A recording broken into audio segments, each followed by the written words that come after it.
aja.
Cek.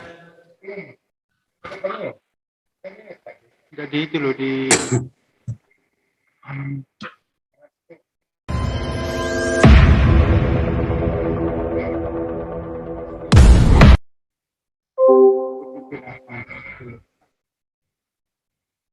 cek cek cek cek cek. Bagus.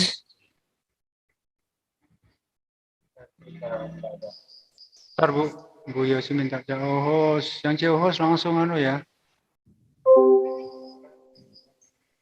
Bentar. Kayak Bang Yan deh, host.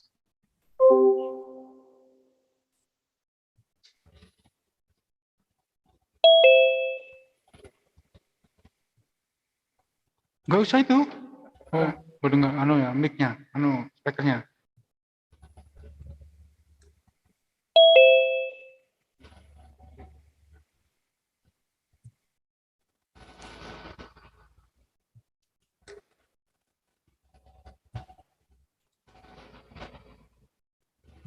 Cek, dengar nggak? Dengar. Cek. Kecil. Cek. Udah. Dikit lagi. Cek. Ya. Cek. Kecil. Cek. Masa kecil ini? Kecil. Tuh, satu. Kecil banget. Aduh, ini berarti kupingnya Bu Sonya ini, Mbak Sonya ini perlu diobrol. Oh, gedenya gini loh. Nah, Ya, gede betul. gitu. Udah. Iya, tadi aku kan sudah besar. Mana tau? Ini kan sudah full, ini sudah full. Besar kan? Kecil. Coba dimatiin dulu Kok baru kecil dihidupin gimana balik. sih? Nah, ini sekarang udah gede besar. nih. Dari tadi besar loh.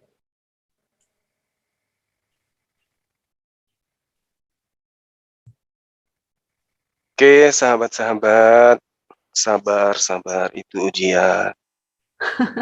Oh, itu pujian. Ya. Aduh, jangan dipuji dong. Teman-teman netizen sabar ya. Sabar aku, Mbok. Iya, sabar Ki. Sabar aku. Reso temang ini Aduh, nalete lihat Bang Andi. reso temang ini nalete manuk bangko. Aja mata pemanuk bangko, ngeras si manuk timun rimbo. Allahu Akbar, Masya Allah. Apa Ya, arti jadi manuk bangkok? sahabat-sahabat kita akan membahas ya, memeriahkan malam hari Nah, mulai ya. Mu'allab tanggal 25 Desember ya. Kita akan tunjuk moderator kita yang paling ganteng atau yang paling cantik malam ini. Jangan agak. Aku pokoknya gini. Seakan-akan paling ganteng. Aku tak begini gini, memperingati tanggal 2 hari Mu'allab. Aku udah live ini. Aja. Aku udah live loh. Di live ya? Udah. Ayo, di live kan? Ya, oke, silakan. Aduh, hilang lagi ini. Nah. Assalamualaikum warahmatullahi wabarakatuh. Alhamdulillah, malam hari ini kita diberi kesehatan oleh Allah Subhanahu wa taala. Apa itu sehat? Sehat akal, sehat iman, dan sehat semuanya. Malam hari ini para punggawa-punggawa JCC kumpul semua di sini. Kita akan membahas sesuatu yang menjadi fenomenal. Apa itu? Tanggal 25 Desember dijadikan momen untuk menguras, mengikis iman saudara-saudara kita yang nggak ngerti apa sih itu Natal. Sumbernya dari mana, tujuannya apa. Nah, dalam masyarakat bawah yang belum mengerti apa itu Natal, dianggap biasa. Bahkan dengan toleransi mereka saling berkunjung ke sana kemari, akhirnya dia nggak tahu. Untuk itu mari kita mencerahkan kepada saudara-saudara kita apa tujuan dan maksud kami mengadakan live interaktif para punggawa-punggawa di JCC pada malam hari ini. Yaitu ada Ustadz Zulkifli M. Abbas, Salam Akal Sehat, Ustadz Sugi, ada Zulfikar Official sebagai Amir, ada Yan JCC, ada Ustadz Tata, ada semuanya. Ada juga Sri Kandi kita di sini, ada di Dopa Channel, Josi Dewi dari Amerika Serikat, sebentar lagi bergabung juga dari Washington DC, Ibu Semangkut, dan Epi Hasan dari Kanada. Dan sebentar lagi juga akan bergabung saudara-saudara kita dari Arab Saudi, tadi barusan kontak. Mereka akan memberikan satu pendapat. Kenapa mesti ada Natal? Dan kenapa mesti di Indonesia itu dibudayakan? Dan cara bagaimana supaya tidak bersinggungan, bagaimana cara supaya kita nggak masuk terlalu ke dalam, akhirnya mengikis iman kita. Sebenarnya sih kemarin malam udah dibahas, tapi malam ini akan dipertegas lagi. Kira-kira begitu Pak Jul? Betul, saya setuju sekali bahwa penjelasan masalah tanggal 25 Desember bagi kami yang muslim ini suatu keanehan. Satu sisi mereka itu mengagung-agungkan tanggal 25 Desember sebagai hari kenaikan Isa Al-Masih. Ini kan konyol banget. Sedangkan tanggal 25 Desember itu tanggal tua, waktunya itu bon-bonan ngitung. Itu menurut saya, Mas Andi. Mereka itu berkoar-koar ya, Yesus tidak sama dengan Isa. Tetapi mereka memakai standar janda. Kenapa saya pakai standar ganda begitu? Saya katakan mereka begitu. Satu sisi, mereka itu kalau diskusi, mati-matian, Yesus itu bukan Isa Al-Masih. Yesus ya Yesus atau Yesua. Tapi kenyataannya, lihat di tanggalan. Tanggal 25 itu tanggal merah. Dan tolong dibaca di tanggalan di situ. Itu artinya apa? Coba tulisan buat teman-teman yang ada di live comment, dibaca itu. Itu kenaikan Isa Al-Masih. Nah, ini kan mereka itu coleke. Coleke itu namanya orang nggak punya pendirian. Satu sisi mereka itu berkoar-koar. Yesus dengan Isa Al-Masih itu beda. Beda orang, beda sejarah. Tapi mereka itu asal comot memasukkan tanggalan itu memakai kata-kata Isa Al-Masih. Dan ada satu lagi itu. Ada gereja Isa Al-Masih. Nah, ini merupakan pembodohan. Mempengaruhi Islam-Islam awam yang tidak tahu apa itu Isa Al-Masih dengan Yesus. Kalau mereka itu lagi misionaris, mereka itu menyamakan Isa dengan Yesus. Tetapi kalau mereka itu berdebat mati-matian itu mereka itu mengatakan beda orang, beda sejarah. Itu pendapat saya Mas Andi. Ya, betul Bang Jul. Jadi malam hari ini kita saling bertukar pendapat, artinya adalah live interaktif. Jadi semua teman-teman yang ada di live chat masing-masing bisa memberikan tanggapan atau bisa berinteraksi dengan kita agar apa? Suasana semakin hidup. Untuk pertama kalinya kita sambut dulu ya gurunda kita yang cukup terkenal baik di manapun berada begitu. Saya yakin semua teman-teman tahu dan paling disegani oleh kaum sebelah. Siapa itu? Ini dia gurunda kita Ustadz Zulkifli M. Abbas. Silakan. Assalamualaikum warahmatullahi wabarakatuh. Waalaikumsalam warahmatullahi wabarakatuh. Saya aja ketawa. Gimana netizen ya? Dikiranya siapa gitu, ternyata Bang Zuma. Aduh, Bang Handi ada-ada aja. Baik. Alhamdulillah. Assalamualaikum warahmatullahi wabarakatuh. Assalamualaikum warahmatullahi wabarakatuh. Puji syukur kita panjatkan kehadirat Allah Subhanahu wa taala berkat limpahan rahmat, hidayah dan akal sehat yang masih ada pada diri kita sehingga kita mampu kemudian menguraikan konsep kehidupan kita selaku manusia di atas muka bumi ini. Pertanggungjawaban kita akan dari mana, untuk apa, dan akan kemana kita nantinya. Islam telah mengukuhkan itu di dalam kitabullah Al-Quranul Karim. Salam dan taslim senantiasa kita ucapkan di dalam hati dan juga lisan kita, senantiasa mengiringi rutinitas aktivitas keagamaan kita kepada junjungan kita Rasulullah Muhammad sallallahu alaihi wasallam, Nabiullah yang telah menjadi penuntun bagi manusia yang berakal sehat, yang memberikan sebuah kitab sebagai mukjizat tertinggi di atas muka bumi. Tidak ada satupun mukjizat yang lebih baik, lebih sempurna, dan lebih dahsyat daripada Al-Quranul Karim yang hanya diwahyukan kepada baginda Rasulullah Muhammad sallallahu alaihi wasallam. Sahabat-sahabat sekalian, para guru yang ada di ZCC dan juga sahabat-sahabat netizen yang dirahmati oleh Allah Subhanahu wa taala. Seperti yang telah diuraikan dari sahabat-sahabat kita ya, ada Bang Handi dan juga Bang Zul yang merupakan dua orang yang menjadi garda terdepan di dalam terlaksananya acara Semarak Malam Hari Mu'allaf ya 25 Desember tahun 2021.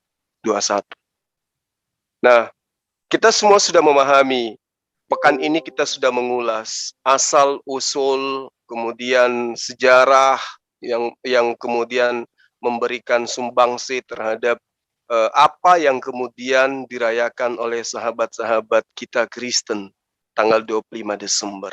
Untuk itulah kemudian setelah kita mengetahui bahwa ternyata asal-usulnya, sumbernya, sejarahnya seperti apa, Al-Quran juga sudah menjadi penetral atau Al-Quran itu sebagai solusi akhir daripada apa yang menjadi kesesatan yang selama ini dianggap sebagai sebuah kebenaran.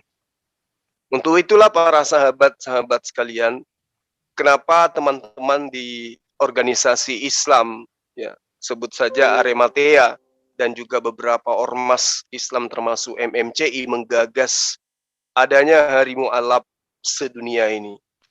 Mengingat karena teman-teman Mu'allaf itu ya mereka adalah berlian, mereka adalah mutiara, mereka adalah emas murni yang harus dijaga dan kemudian diangkat mereka sebagai salah satu pilar garda terdepan di dalam membentengi dan mengajarkan tentang konsep keselamatan yang absolut. Bukan angan-angan, bukan hurafat. Untuk itulah kemudian, insya Allah ya, besok kita akan memulai kegiatan secara resmi hari-hari di mana kita menggalakkan, menggaungkan tanggal 25 Desember itu adalah sebagai tanggal memperingati Hari Mu'allaf sedunia. Dan ini alhamdulillah mendapatkan dukungan dari hampir semua tokoh ya yang selama ini berjuang untuk menegakkan kalimat la ilaha illallah Muhammad Rasulullah. Sahabat-sahabat sekalian, sebelum saya serahkan kepada guru-guru kita ya, saya sedikit ingin mengulas tentang kenapa sahabat-sahabat itu kita harus memilih Islam. Kenapa harus Islam gitu? Kenapa mu'allaf-mu'allaf ini harus digaungkan? Kenapa mereka yang meninggalkan dunia yang tadinya tidak mengenal Tuhan secara esensi yang sesungguhnya harus kita peringati? Kenapa? Kenapa harus ada Hari Mu'allaf?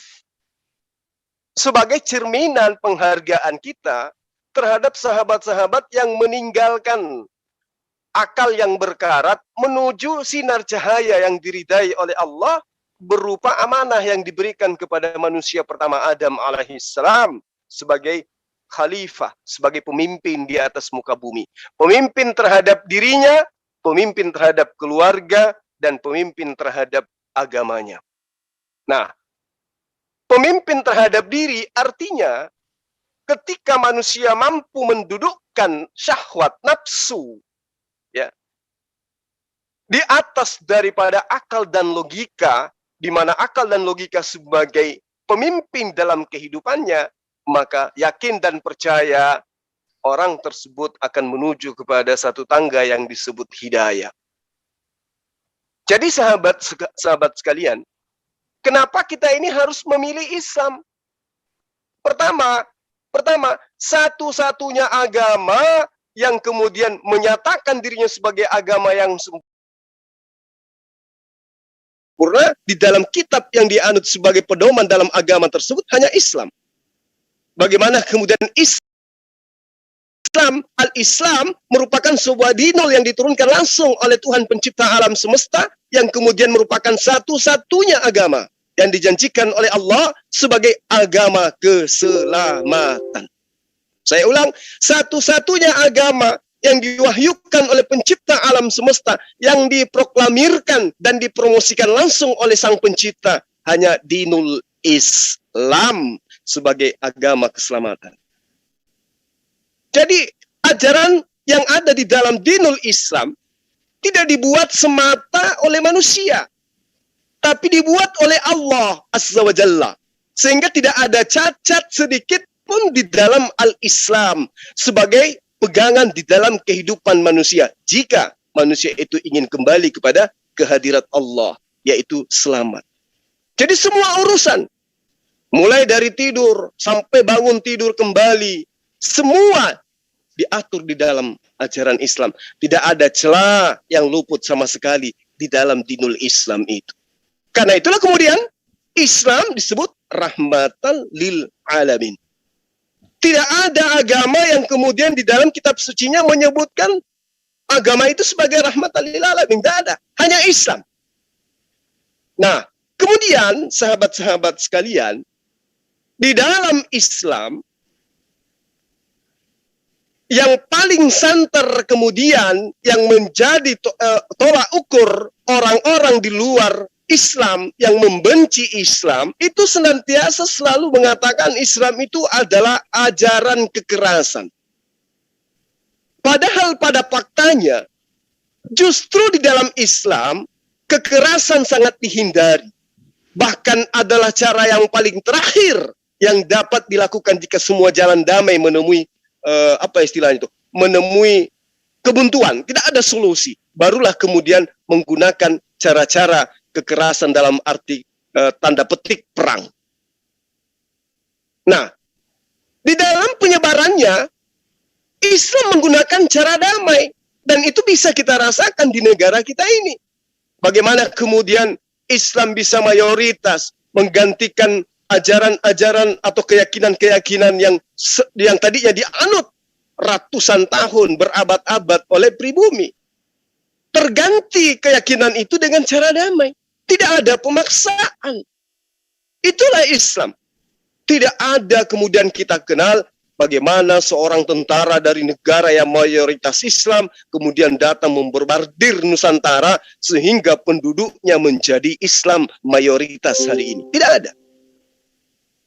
Nah, inilah gambaran, setidaknya inilah yang dilakukan para waliullah yang menyebarkan Islam di Indonesia. Dan ini juga lah yang kemudian dilanjutkan oleh para kristologi, mengajak orang-orang berdialog, mengajak orang-orang mengadu,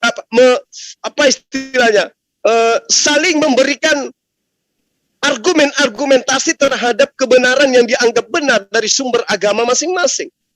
Bagaimana kemudian para kristolog ini membuka diri, membagi link kemana-mana, membentuk tim untuk mengajak teman-teman lain untuk adu argumentasi, adu perang argumentasi, perang pemikiran, mengajarkan, mensiarkan apa yang kemudian dianggap benar dengan cara-cara damai.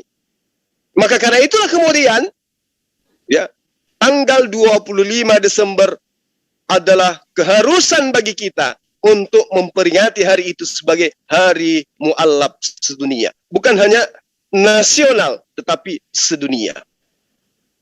Jadi Islam itu mengajarkan tentang bagaimana bersikap dengan alam, bagaimana bersikap dengan binatang, tumbuhan, dan sesama makhluk. sesama manusia. Bahkan di dalam Islam, ya, manusia dilarang kemudian apa istilah itu? Dilarang kemudian meludah dengan sembarangan. Islam itu begitu. Cara meludah pun diatur. Gak boleh meludah dengan sembarang. Di Islam, agama mana yang mengatur seperti ini? Hanya ada di dalam ajaran agama Islam. Kemudian sahabat-sahabat sekalian, kenapa harus memilih Islam? Kenapa orang-orang ini harus mu'alaf dan memilih Islam? Ada apa dengan Islam? Bukankah agama mereka itu juga adalah merupakan ajaran keselamatan? Menurut versi dia. Tapi menurut orang yang kemudian dijadikan oknum sebagai jalan keselamatan hidup, tidak seperti itu. Konsep yang ditawarkan kemudian, kenapa harus Islam? Karena jelasnya tadi kitab mereka juga diterangkan, jika hidup keberagamaanmu tidak lebih baik, tidak lebih sempurna dari ahli Torah, ajaran Musa, maka kamu tidak akan sampai kepada kerajaan Allah. Jadi poinnya kemudian adalah harus ada ajaran yang lebih sempurna, yang lebih komplit daripada ajaran para nabi. Jauh, yang diwahyukan jauh sebelum ajaran Islam itu sendiri. Nah, kenapa harus memilih Islam? Kenapa harus mu'allaf? Kenapa harus meninggalkan ajaran sebelumnya menuju kepada ajaran kesempurnaan? Jawabannya jelas. Karena semua yang dilakukan di dalam ajaran agama Islam, sekali lagi, semua yang dilakukan yang berdasarkan terhadap ajaran agama Islam, itu dikerjakan dan bernilai ibadah. Ini yang tidak ada di dalam agama lain. Di dalam Islam, semua yang dikerjakan, bahkan tidur pun adalah ibadah. Sementara para nabi menggaungkan sembahlah Allah. Nah, kata sembah di sini adalah taatlah kepada perintahnya. Kalau konsep lain, kasihilah Allah. Kasihi di sini adalah taat kepada Allah. Ketaatan ini kemudian membuahkan upah. Upah inilah yang kemudian disebut harta surga. Dan harta surga itu sama dengan amal kebaikan. Islam mencakup semuanya. Bahwa apapun yang kita lakukan berkaitan dengan Islam, jatuhnya adalah upah kebajikan yang disebut dengan bekal surga. Itulah yang disebut amal kebaikan. Jadi, suatu agama kemudian semua mengajarkan bagaimana mengajarkan kepada manusia bahwa agama mereka itu baik. Agama mereka itu benar. Tapi kemudian kita melihat ketimpangan, ya, kecolongan, kecerobohan, pertentangan, kemudian hal-hal yang tidak rasional alias irrasional, kemudian hal-hal yang menabrak logika, hal-hal yang diimani tidak berdasar terhadap akal. Itu ditemukan di agama lain, tapi di Islam sungguh tidak ada ditemukan hal-hal celah seperti ini. Karena itulah kemudian Islam adalah agama rahmatan lil alamin, menjawab semua tantangan apapun terkait dengan kemaslahatan hidup manusia. Islam selain daripada rahmat dan juga semua amalannya, perbuatannya adalah ibadah, Islam juga adalah merupakan agama sosial. Islam ada agama yang mengajarkan pemeluknya bagaimana menata hidup dan kehidupannya, termasuk tata cara bersosialisasi. Islam sangat menghargai perbedaan, bahkan Islam sangat menghormati pemeluk agama lain. Apa buktinya? Rasulullah Muhammad SAW pernah mengingatkan, barang siapa menyakiti orang kafir yang hendak hidup damai bersama dengan orang muslim, maka ia menyakitiku. Nabi mana yang pernah mengatakan seperti ini? Kalau yang kemarin kasihi musuhmu seperti engkau mengasihi dirimu sendiri, tidak bisa diaplikasikan dalam kehidupan sehari-hari. Nonsen. Indah kedengarannya, tapi pada prakteknya tidak bisa dijadikan sebagai acuan di dalam kehidupan sebagai manusia.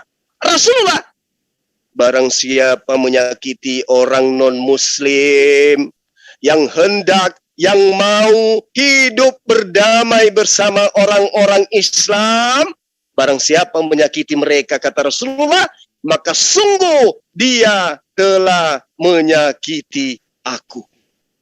Indah sekali ajaran kasih yang diajarkan oleh Rasulullah.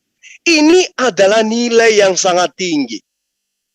Ini adalah adat. Ini adalah konsep yang dijunjung tinggi oleh Islam di dalam bersosialisasi. Bahkan penghormatan yang tertinggi diberikan kepada siapa yang ingin berdamai dan bersosialisasi dengan Islam.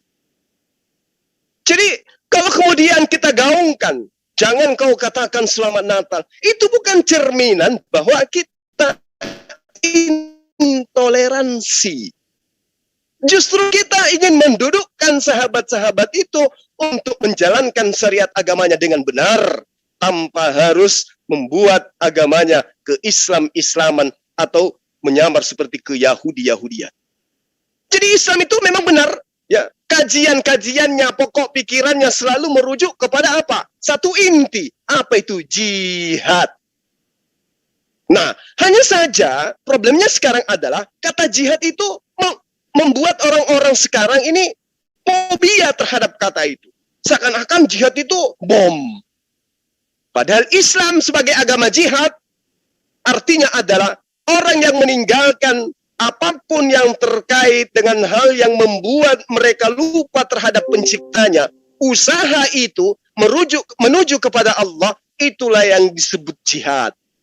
Seorang suami meninggalkan rumah, mencari nafkah untuk anak istrinya, itulah jihad. Seorang pelajar meninggalkan rumah untuk mendapatkan nilai terbaik, itulah jihad. Jihad itu seperti itu. Poin itulah yang kemudian disebut sebagai nilai-nilai yang tidak dimiliki oleh agama lain dan tersaji dengan akurat dalam ajaran agama Islam. Jadi jihad semata-mata adalah bentuk pengabdian dan pengorbanan demi mempertahankan apa yang menjadi hak sebagai manusia, sebagai fitrahnya pemimpin di atas muka bumi. Kemudian sedikit lagi sahabat-sahabat sekalian, sebelum saya serahkan kepada guru-guru saya yang lain. Kenapa kita ini harus Islam gitu loh? Supaya kita tidak hidup di dalam kebingungan. Contoh misalnya kebingungannya. Tadi barusan kita ada diskusi dengan salah satu narasumber dari teman Kristen. Beliau yang nantang saya. Ya, nantang dalam arti kata udah lama ingin berdebat, ingin menguji kemampuan, ingin apapun lah ceritanya. Ya, biasanya orang belum cerita, belum ketemu itu biasanya keluar-keluarnya itu luar biasa. Pada saat ketemu santun dan seterusnya. Inilah yang terjadi. Nah, ketika merasa paling hebat, merasa paling benar, merasa paling tahu, merasa paling menguasai, ternyata begitu berhadapan tidak ada ilmu yang bisa mereka jadikan sandaran iman. Layaknya Islam menerangkan konsep imannya, menerangkan konsep agamanya, menerangkan konsep apapun yang tertuang di dalam kitab sucinya, akurat, sistematis, dan absolut. Tidak ada keraguan di dalamnya. Nah, inilah yang saya katakan, Islam itu adalah agama keselamatan. Polanya ada, akurat isinya, sumbernya ada, akurat komponennya, kisi-kisinya nyata, kurikulum pengajarannya lengkap. Itulah yang disebut Islam, agama keselamatan. Islam merupakan agama yang nyata sebagai agama yang menjamin pemeluknya akan selamat baik di dunia, terlebih lagi di akhirat. Tidak ditemukan di luar agama lain, tidak ditemukan. Karena itulah kemudian kita bisa melihat bagaimana kemudian orang yang mengaku lebih hebat, lebih pintar, lebih menguasai. Ketika dia putus asa, dia terangkan apa? Jangan kamu menghakimi imanku, itulah imanku. Artinya, kalau imanmu tidak bisa dihakimi, Islam justru minta imannya dihakimi. Islam justru minta kitabnya dihakimi. Islam justru minta agamanya itu ditelaah. Satu-satunya kitab di atas muka bumi ini yang sudah ribuan tahun minta dikritisin, minta dibuatkan yang duplikatnya, minta dibuatkan tantangannya, minta dibuatkan celahnya, tapi tidak ada satu manusia pun yang mampu menemukan itu. Ini yang tidak diketahui oleh orang-orang yang belum mu'alaf. Kenapa siang hari disuguhkan doktrin, dogma, pembodohan, karakternya dibentuk menjadi sosok yang meninggalkan akal sehat ketika berhadapan dengan konsep agama. Terbalik dengan Islam. Islam justru memuliakan manusia sehingga manusia itu selalu minta untuk bisa menggunakan akal. Yu'til hikmata may yasha wa may yu'tal hikmata faqad utiya khairal katsira wa ma yadhakkaru illa ulul albab. Islam konsepnya sangat jelas. Ya, dia memberikan hikmah kepada siapa yang dia kehendaki. Barang siapa diberi hikmah, sesungguhnya dia telah diberi kebaikan yang banyak. Dan tidak ada yang dapat mengambil pelajaran kecuali orang-orang yang mempunyai akal sehat.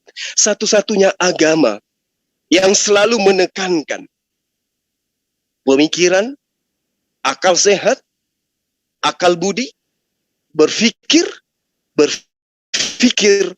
dan berfikir. Hanya Al-Quran dan hanya Islam. Di luar sana, bahkan menjauhi pemikiran akal sehat. Padahal, manusia dianggap makhluk paling sempurna dalam bentuk fi aksani takwim. Itu karena dia memiliki konsep yang disebut akal. Manusia kehilangan akal, dia gila. Manusia yang meninggalkan akal, apapun yang bisa dia lakukan. Karena itulah kemudian, di dalam kitab-kitab sebelum Al-Quran juga menerangkan, kasihilah Allahmu dengan segenap hatimu, dengan segenap kekuatanmu, dengan segenap akal budimu. Jadi kita harus mengasihi Tuhan dengan akal.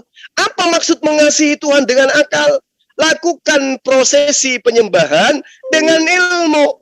Apa itu ilmu? Satu perintah.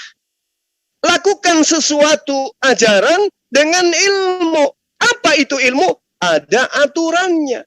Kamu sujud, ada perintahnya. Kamu takbir, ada perintahnya. Kamu berjalan ke masjid, ada perintahnya. Kamu beri salam dalam beribadah, ada perintahnya. Itulah yang disebut mengasihi dengan akal budi. Melakukan sebuah prosesi ibadah karena perintah. Ada perintahnya, ada wahyu yang menggariskan dilakukannya perintah itu. Itulah yang dimaksud mengasihi dengan akal sehat. Tapi kalau ada orang melakukan sebuah prosesi ibadah, tidak ada anjurannya, tidak ada perintahnya, itulah yang dimaksud akal-akalan. Lari dari konsep manusia, karena manusia itu include dengan akal sehat. Saya kira begitu, sahabat-sahabat sekalian. Saya katakan lagi bahwa Islam itu sangat relevan dan sangat serasi dengan manusia. Karena itulah, wahai sahabat-sahabat sekalian, yuk mari belajar Islam.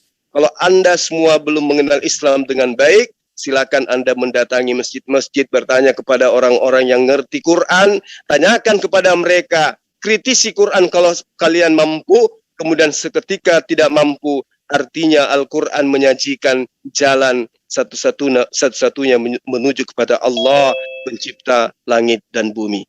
Demikian sementara. Salam satu Tuhan. Silakan sahabat yang lain.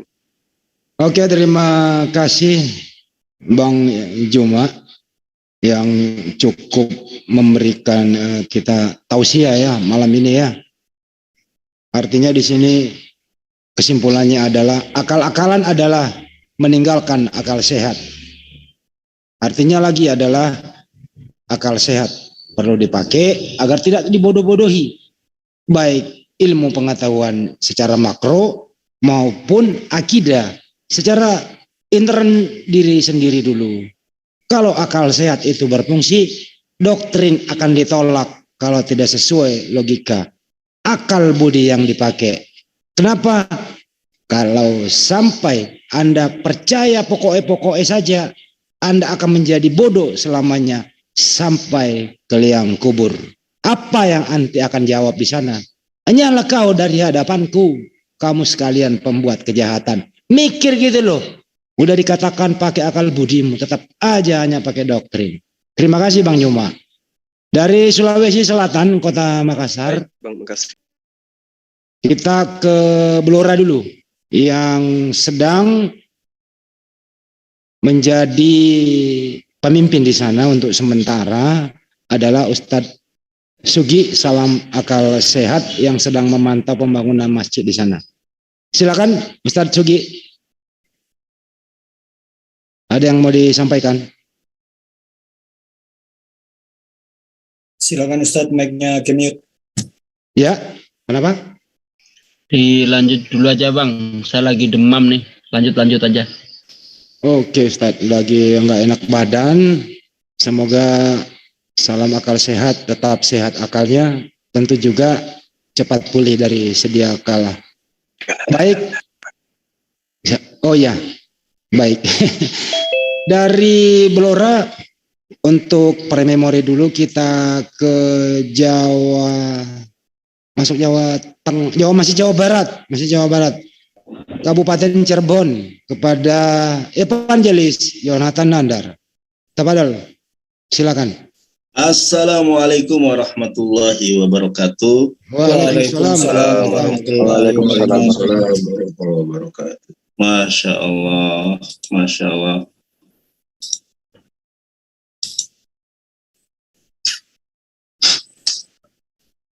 Terima kasih, yang saya hormati Gurunda, para alim ulama, para ustadz yang telah hadir pada kesempatan malam hari yang berbahagia ini. Hamdan katsiran thayyiban mubarakan fi, wassalatu wassalamu ala nabiyina Muhammadin wa ala alihi wa ashabihi azmain. Amma ba'd. Allah Subhanahu wa taala berfirman di dalam Quran surat Maryam dari mulai ayat ke 88 ya sampai dengan ayat ke 90 berapa ya? 92 itu kan, itu entry point-nya. Wa qalu takhadar rahmanu walada, dan mereka berkata Allah ya yang maha pengasih mempunyai anak. Laqad ji'tum sayyan ida. Sungguh mereka ini telah membawa sesuatu yang sangat mungkar.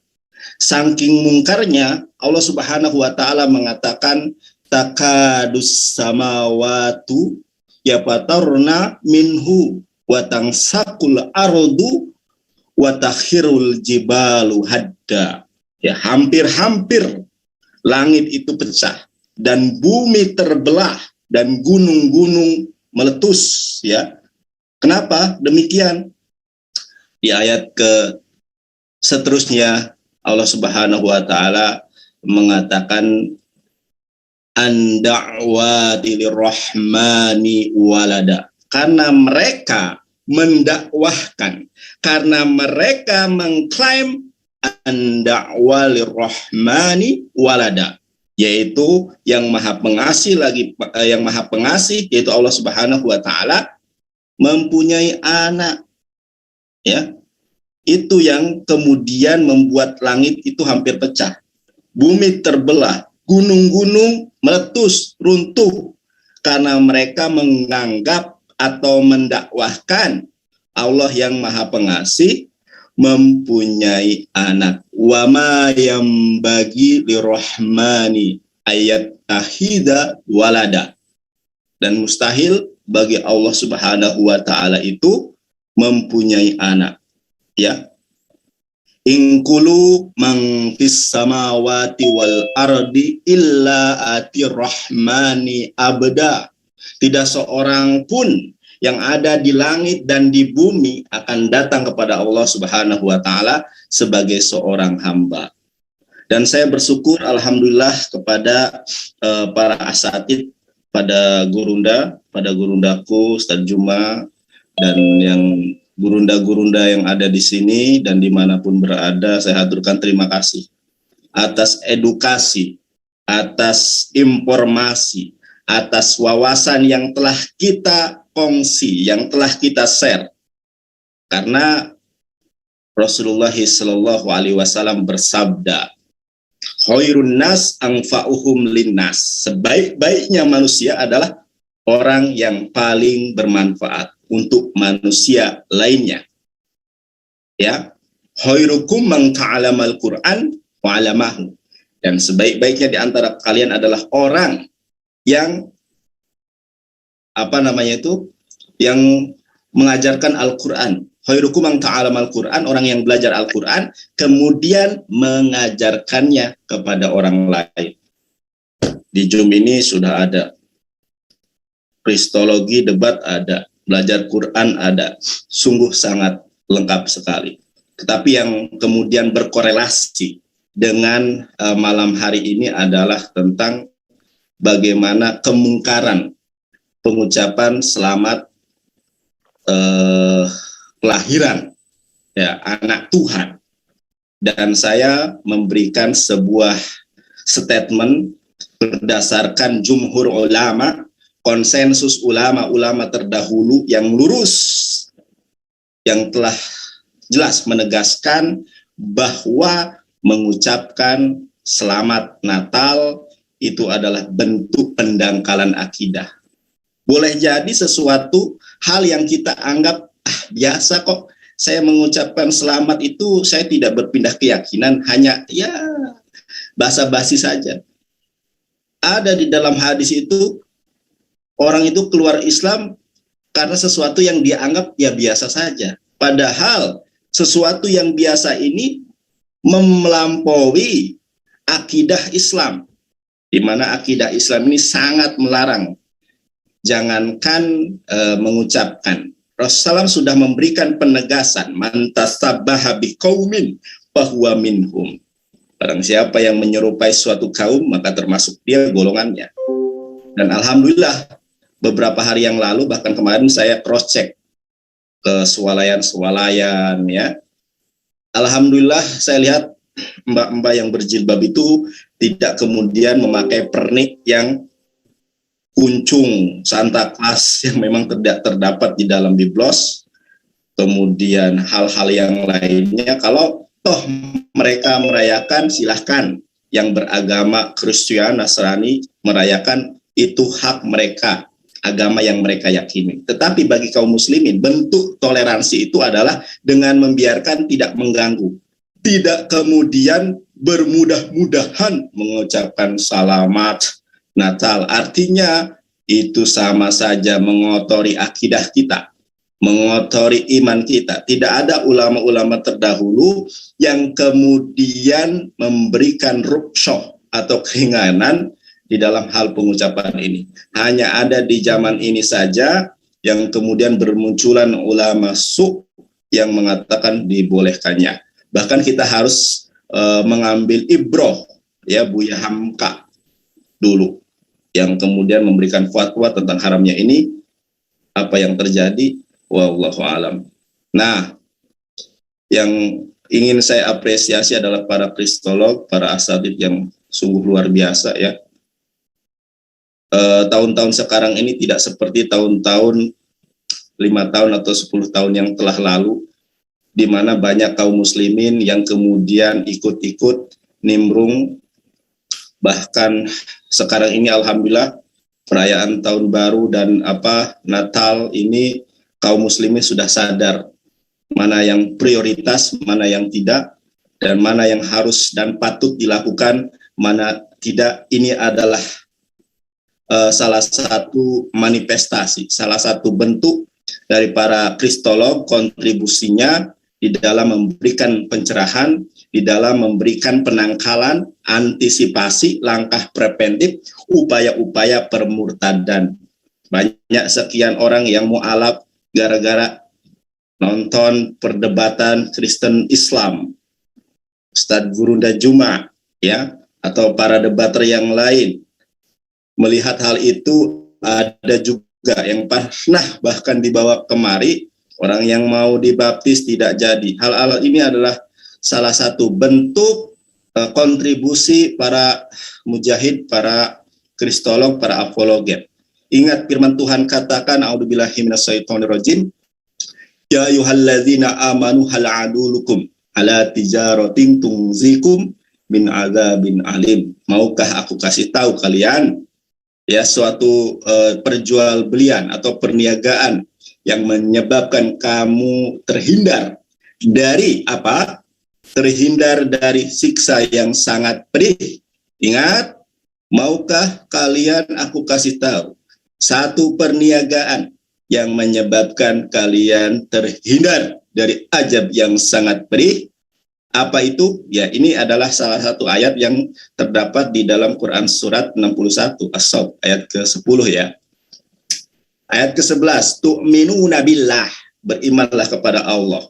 Allah itu adalah one and only, itu bahasa Inggrisnya. Satu yang tidak ada duanya. Tu'minuna billah. Lalu kemudian apa? Tu'minuna billahi wa rasulihi. Beriman kepada Rasulullah sallallahu alaihi wasallam atau ru'aimat, roh kebenaran. Sebagaimana yang dijanjikan oleh Yesus Hamasyah atau Isa alaihi salam. Tu'minuna billah wa rasulihi wa tujahiduna fisabilillah, dan berjuanglah, berjihadlah di jalan Allah. Tadi Gurunda kita sudah memaparkan definisi secara etimologi maupun terminologi mengenai makna jihad, perjuangan. Nah, di sini juga dijelaskan wa tu'minuna billahi wa rasulihi wa tujahiduna fisabilillah. Berjuanglah di jalan Allah bi amwalikum wa anfusikum. Berjuanglah di jalan Allah dengan harta kekayaanmu. Ini yang pertama. Ya, dan masjid JCC Jujahidin Cakra Wala Cemerlang ya sedang mendedikasikan membuat masjid, di mana di satu daerah ini tidak ada masjid sudah puluhan tahun lamanya. Luar biasa, perlu kita apresiasi. Ya, bi amwalikum, berjuang dengan harta kekayaan. Wa anfusikum, dan berjuang dengan diri kalian sendiri. Jadi umat Islam ini memiliki perannya masing-masing. Yang jadi telinga, jadilah pendengar. Yang jadi mata, jadilah untuk melihat atau memandang, mengawati, dan memperhatikan. Yang punya kemampuan untuk berbicara, gunakanlah untuk berdiskusi. Gunakanlah untuk berdebat. Jadi ada tupoksi, tugas pokok dan fungsi masing-masing. Yang mempunyai harta kekayaan, mari ya berjuang dengan kekayaannya, dengan hartanya. Yang mempunyai ilmu, mari berjuang dengan ilmunya. Karena menurut pengamatan saya, para pendebat muslim ini di atas angin, saudara. Di antara kita yang menguasai Ibrani banyak, menguasai Yunani banyak, menguasai Al-Quran banyak. Di antara mereka, Benai Hatargum, Bani Terjemahan. Dan kita di atas angin bukan karena kita hebat, bukan. Tetapi karena firman Tuhan katakan, saudara, Wakul ja'al haku wajahakul batil inal batila kana jahuko. Karena ketika Islam datang sebagai sebuah kebenaran, Nabi Muhammad datang sebagai sebuah kebenaran, maka yang batil pasti lenyap dan akan lenyap. Al-Islamu ya'lu wala yu'ala alaih. Islam ini tinggi dan tidak ada yang lebih tinggi daripada Islam. Oleh karenanya patut bersyukur saudara-saudariku yang baru masuk Islam, mu'alaf, karena Anda telah berada di dalam kebenaran. 1 menit lagi saya ingin menyampaikan, mohon maaf. Banyak saudara-saudari kita yang mengatakan di dalam Islam tidak ada keselamatan. Tek, saudara. Di dalam Islam ini dijamin sebuah keselamatan. Sebagaimana sabda sang ru'aimat, roh kebenaran, Nabi Muhammad sallallahu alaihi wasallam. Man kana akhirul kalami la ilaha illallah dakhalal jannah. Barang siapa yang akhir kehidupannya memiliki sebuah konsep dan keyakinan bahwa tidak ada sesembahan yang berhak disembah kecuali hanya Allah semata, maka reward terbaiknya dakhalal jannah, dia masuk ke dalam kerajaan surga, saudara. Mereka katakan Nabi Muhammad itu tidak selamat. Apa? Itu kan suka disolawati. Preketek, saudara. Nabi Muhammad disolawati itu bentuk penghargaan, bentuk takzim kita. Innallaha wa malaikatahu yusholluna 'alan nabi ya ayyuhalladzina amanu shallu 'alaihi wasallimu taslima. Hai orang-orang yang beriman, berselawatlah dan berikanlah salam penghormatan pada Nabi Muhammad SAW. Lalu Nabi Muhammad selamat, belum selamat ngaur. Tidak ada seorang pun yang masuk surga, saudara, kecuali Nabi Muhammad SAW sudah masuk surga terlebih dahulu. Dalilnya mana? Para debater muslim ini kalau ngomong tidak pernah memakai asumsi. Di dalam Rawahu Muslim, hadis riwayat Muslim, atibabal janati fil yaumil qiyamah fa astaftihu fayaqul hajin man anta anna Muhammad. Pada hari kiamat aku mendatangi pintu surga, saudara. Ketika itu ada malaikat kerubim, ya, malaikat bersayap penjaga pintu surga, malaikat kerubim yang suka dibicarakan oleh Lugat Tambunan, atau di dalam Islam ini malaikat Ridwan, penjaga pintu surga bertanya, man anta? Ketika Rasulullah mengatakan, bukakanlah pintu ini, pintu surga ini, Pak Astaftihu, fayaqul hajin, berkata malaikat Ridwan itu, siapa kamu? Karena malaikat Ridwan berada di surga. Nabi Muhammad di balik pintu, jadi nggak lihat. Bukan nggak kenal, pasti kenal ya. Ana Muhammad, aku Muhammad, kata Rasulullah. Umirtu, aku diperintahkan, kata malaikat Ridwan. Tidak akan aku bukakan pintu surga ini yang manapun kecuali engkau Muhammad masuk surga terlebih dahulu. Artinya apa? Simpulannya apa, saudara? Adam tidak akan masuk surga, saudara. Abraham, Ibrahim tidak akan masuk surga. Yesus tidak akan masuk surga kecuali Muhammad masuk surga terlebih dahulu. Rawahu Muslim, bisa dicek, dan ada hadisnya ketika berbicara tentang hari kiamat. Bahkan yang memberikan syafaatul kubro atau juru selamat akbar itu Nabi Muhammad SAW. Setelah Nabi Muhammad SAW ya sujud di bawah arasy dengan melakukan pujian, yang pujian ini tidak pernah dilakukan oleh manusia manapun sejak manusia diciptakan kecuali Nabi Muhammad SAW. Jadi ini mohon dipahami bersama, karena seringkali kalau berdebat kita sudah dijamin keselamatan saudara-saudari, sedangkan Islam belum ada, preketek, tidak ada ilmu saudara mereka ini ya.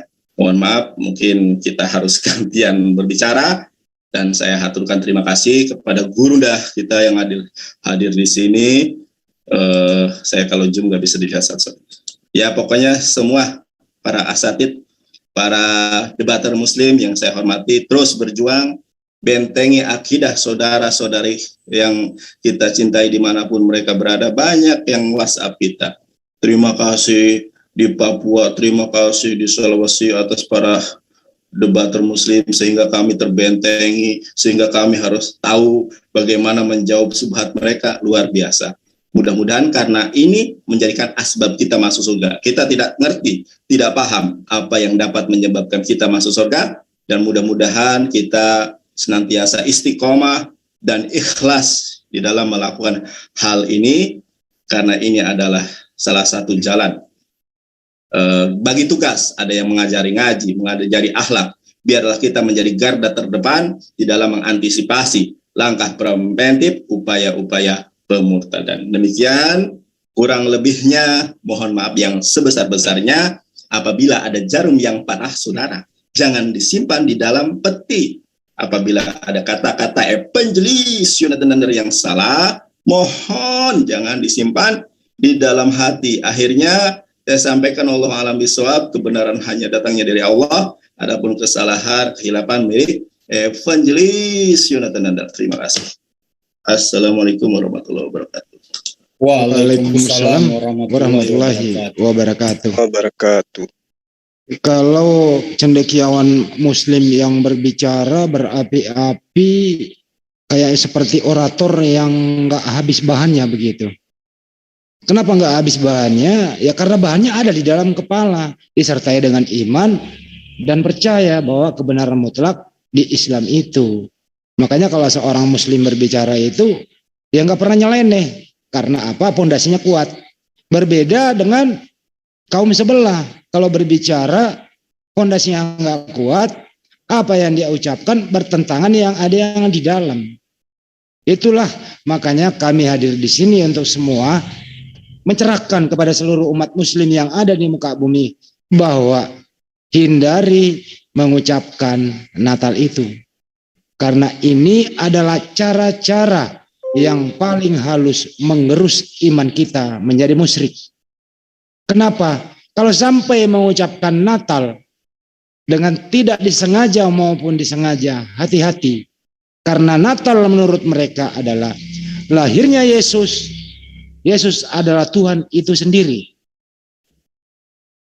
Sekali lagi, di dalam Bible mereka yang menceritakan adalah Lukas, seorang wartawan, tidak tertulis tanggal 25 Desember. Jadi hati-hati mengucapkan kata demikian, makanya di sini kami sepakat bahwa tanggal 25 Desember itu hari mengembalikan akal sehat.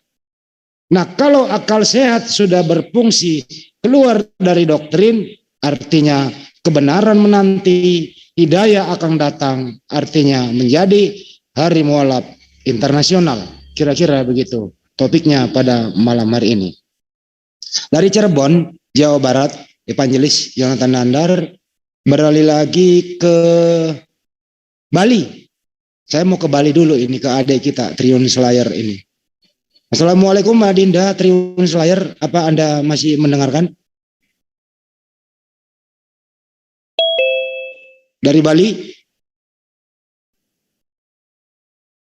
Atau Sri Kandi kita dari Bali juga, Denopa Channel, ada yang ingin disampaikan?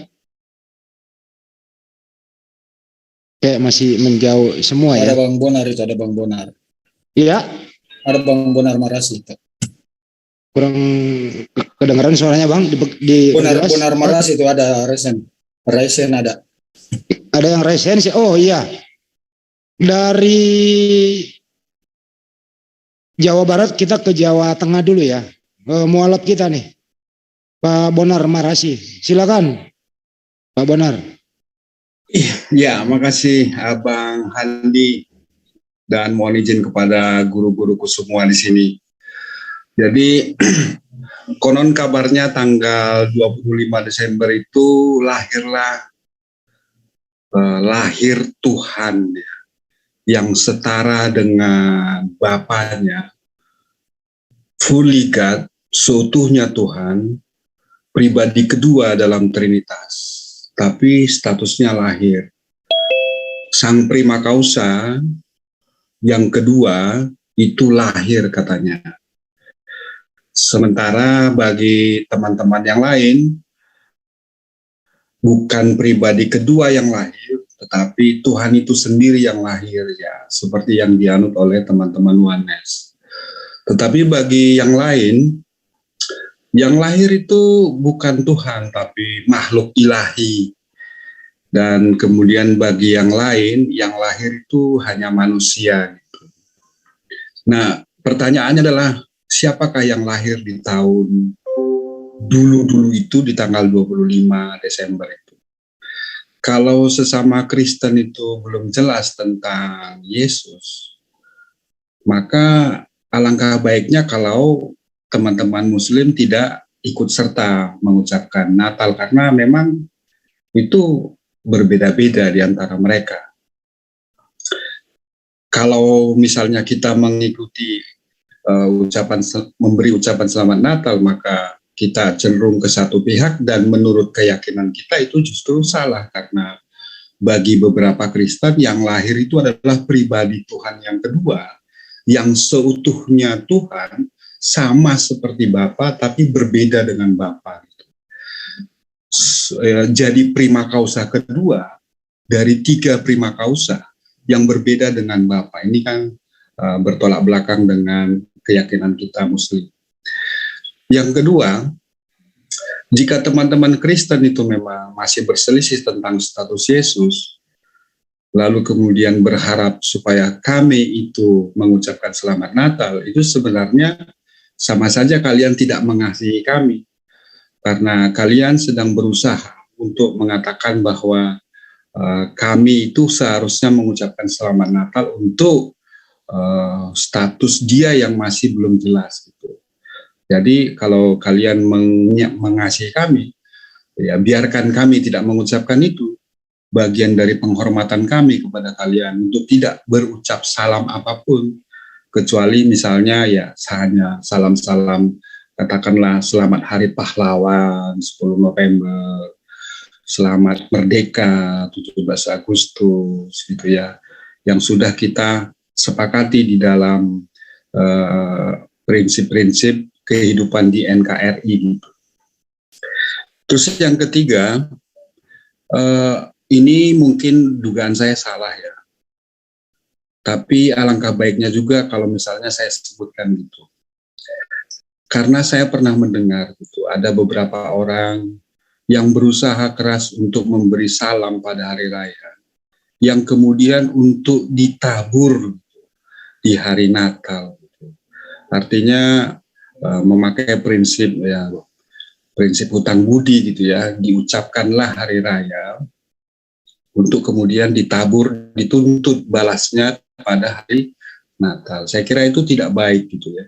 Kami juga tidak bermasalah kalau teman-teman Kristen itu tidak mengucapkan selamat hari raya kepada kami.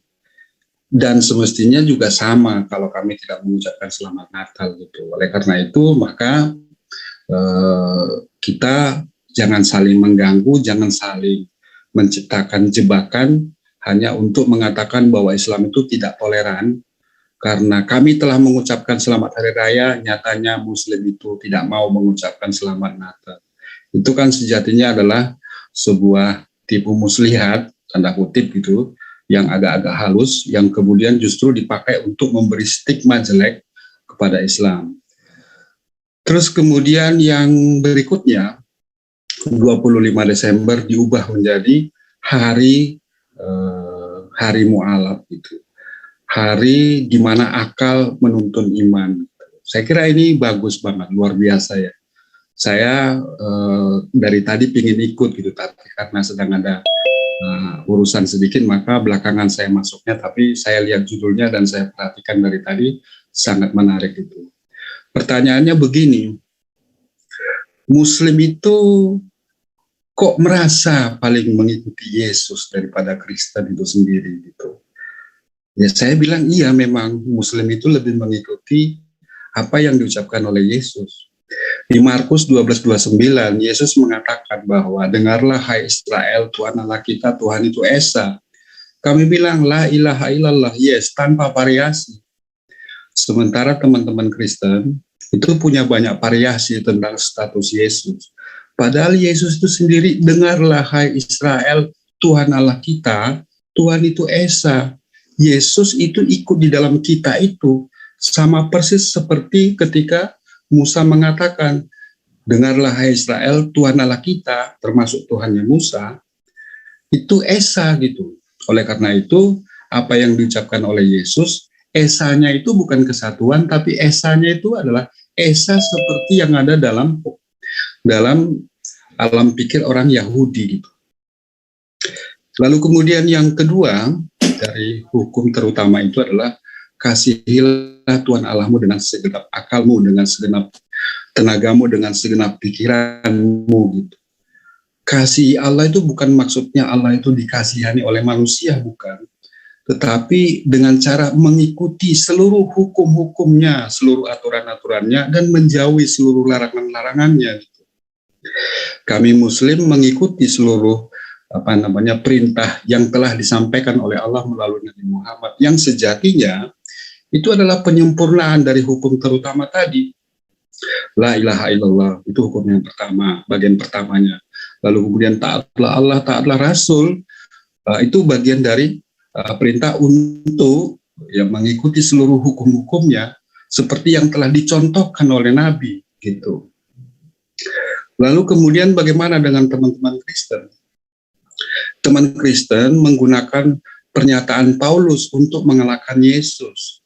Paulus mengatakan dengan matinya Yesus sebagai manusia, maka hukum Taurat dengan segenap ketentuan dan aturannya itu menjadi batal di Efesus 2:15. Kalau hukum Taurat sudah batal, maka kemudian hukum terutama itu pun otomatis menjadi batal. Itulah sebabnya jangan ada ilah lain bagimu, menjadi ada ilah lain bagimu yaitu Yesus menjadi pribadi kedua dari kesatuan tiga Tuhan yang berbeda tapi satu hakikat. Jadi ada ilah lain bagimu. Sementara bagi Muslim, jangan ada ilah lain, ya betul, la ilaha illallah. Dan kemudian bagi teman-teman Kristen, tiada yang diselamatkan dari hukum Taurat. Hukum Taurat itu justru menimbulkan kutuk. Oleh karena itu, Tuhan harus turun ke bumi untuk membebaskan manusia dari kutuk hukum Taurat dengan jalan menjadi kutuk di kayu salib. Kalau akal sehat kita dibuka sedikit, ya, maka mestinya kita harus menyadari bahwa hukum dari Tuhan itu pasti baik, tidak menimbulkan kutuk. Gitu. Oleh karena itu, mari buka akal sehat untuk menerangi iman kita. Bagian ketiga dari hukum terutama itu adalah kasihilah sesama gitu. Teman-teman itu keselamatannya tergantung pada percaya pada salib gitu. Kalau teman-teman Kristen masih meyakini bahwa harus berbuat baik supaya atau harus berbuat baik sebagai syarat untuk masuk surga, maka sia-sia darah Tuhan yang telah dikucurkan untuk penebusan dosa. Oleh karena itu, berbuat kasih bukan lagi menjadi syarat. Sementara bagi kami Muslim, terutama saya yang dulu pernah di Kristen dan sekarang menikmati di Islam, bahwa kasihilah sesama itu sebagai syarat untuk masuk surga sesuai ketentuan Allah yang disampaikan oleh Nabi Muhammad. Kita disuruh berlomba-lomba untuk berbuat baik, karena perbuatan baik itulah penebus kesalahan kita sesuai ketentuan yang telah disampaikan oleh Allah melalui Nabi Muhammad. Kami tidak mendapat stempel sebagai agama kasih, kalian mendapat stempel sebagai agama kasih, tetapi justru kami yang menjadikan kasih sesama, amal saleh sebagai syarat untuk masuk surga sesuai ketentuan yang disampaikan oleh Allah melalui Nabi Muhammad. Berbuat baik itu bukan untuk sombong. Berbuat baik itu bukan untuk bermegah-megahan, tapi semata-mata demi ridho dari Allah. Itu. Saya kira sekali lagi terakhir, tanggal 25 Desember, itu layak dijadikan sebagai hari mualaf, hari untuk berpikir ulang, kembali ke pangkuan Yesus, yaitu hukum terutama. Tidak perlu masuk Islam, silakanlah ikuti apa yang disebutkan oleh Yesus, hukum yang terutama, yaitu dengarlah hai Israel, Tuhan Allah kita Tuhan itu Esa. Yang kedua, hukum Taurat itu dengan segenap ketentuannya tidak dibatalkan sampai kiamat datang. Dan kemudian kasihilah sesama dan jadikan kasih sesama sebagai syarat untuk masuk surga. Tinggalkan ajaran Tuhan membunuh, Tuhan untuk menebus dosa. Itu tidak masuk akal. Saya kira demikian, Bang. Makasih. Oke, terima kasih Bang Bonar. Mari berpikir ulang, restart kembali, refresh kembali doktrin itu. Semoga telah di-refresh gitu ya, segar kembali. Akhirnya doktrin-doktrin yang tadi mengatakan bahwa tanggal 25 Desember adalah lahirnya juru selamat Kristus Tuhan di kota Daud, itu tidak ada tertulis di dalam Bible. Sekali lagi diulang bahwa tanggal 25 Desember tidak ada tertulis di Bible. Mari kita refresh lagi, mari kita restart lagi, agar terbuka cakrawala berpikir agar meninggalkan doktrin itu. Itu kira-kira kesimpulan dari Mas Bonar Marasi yang berada di Yogyakarta. Kembali ke forum para penggawa JCC malam hari ini. Kira-kira siapa yang mau berbicara? Silakan.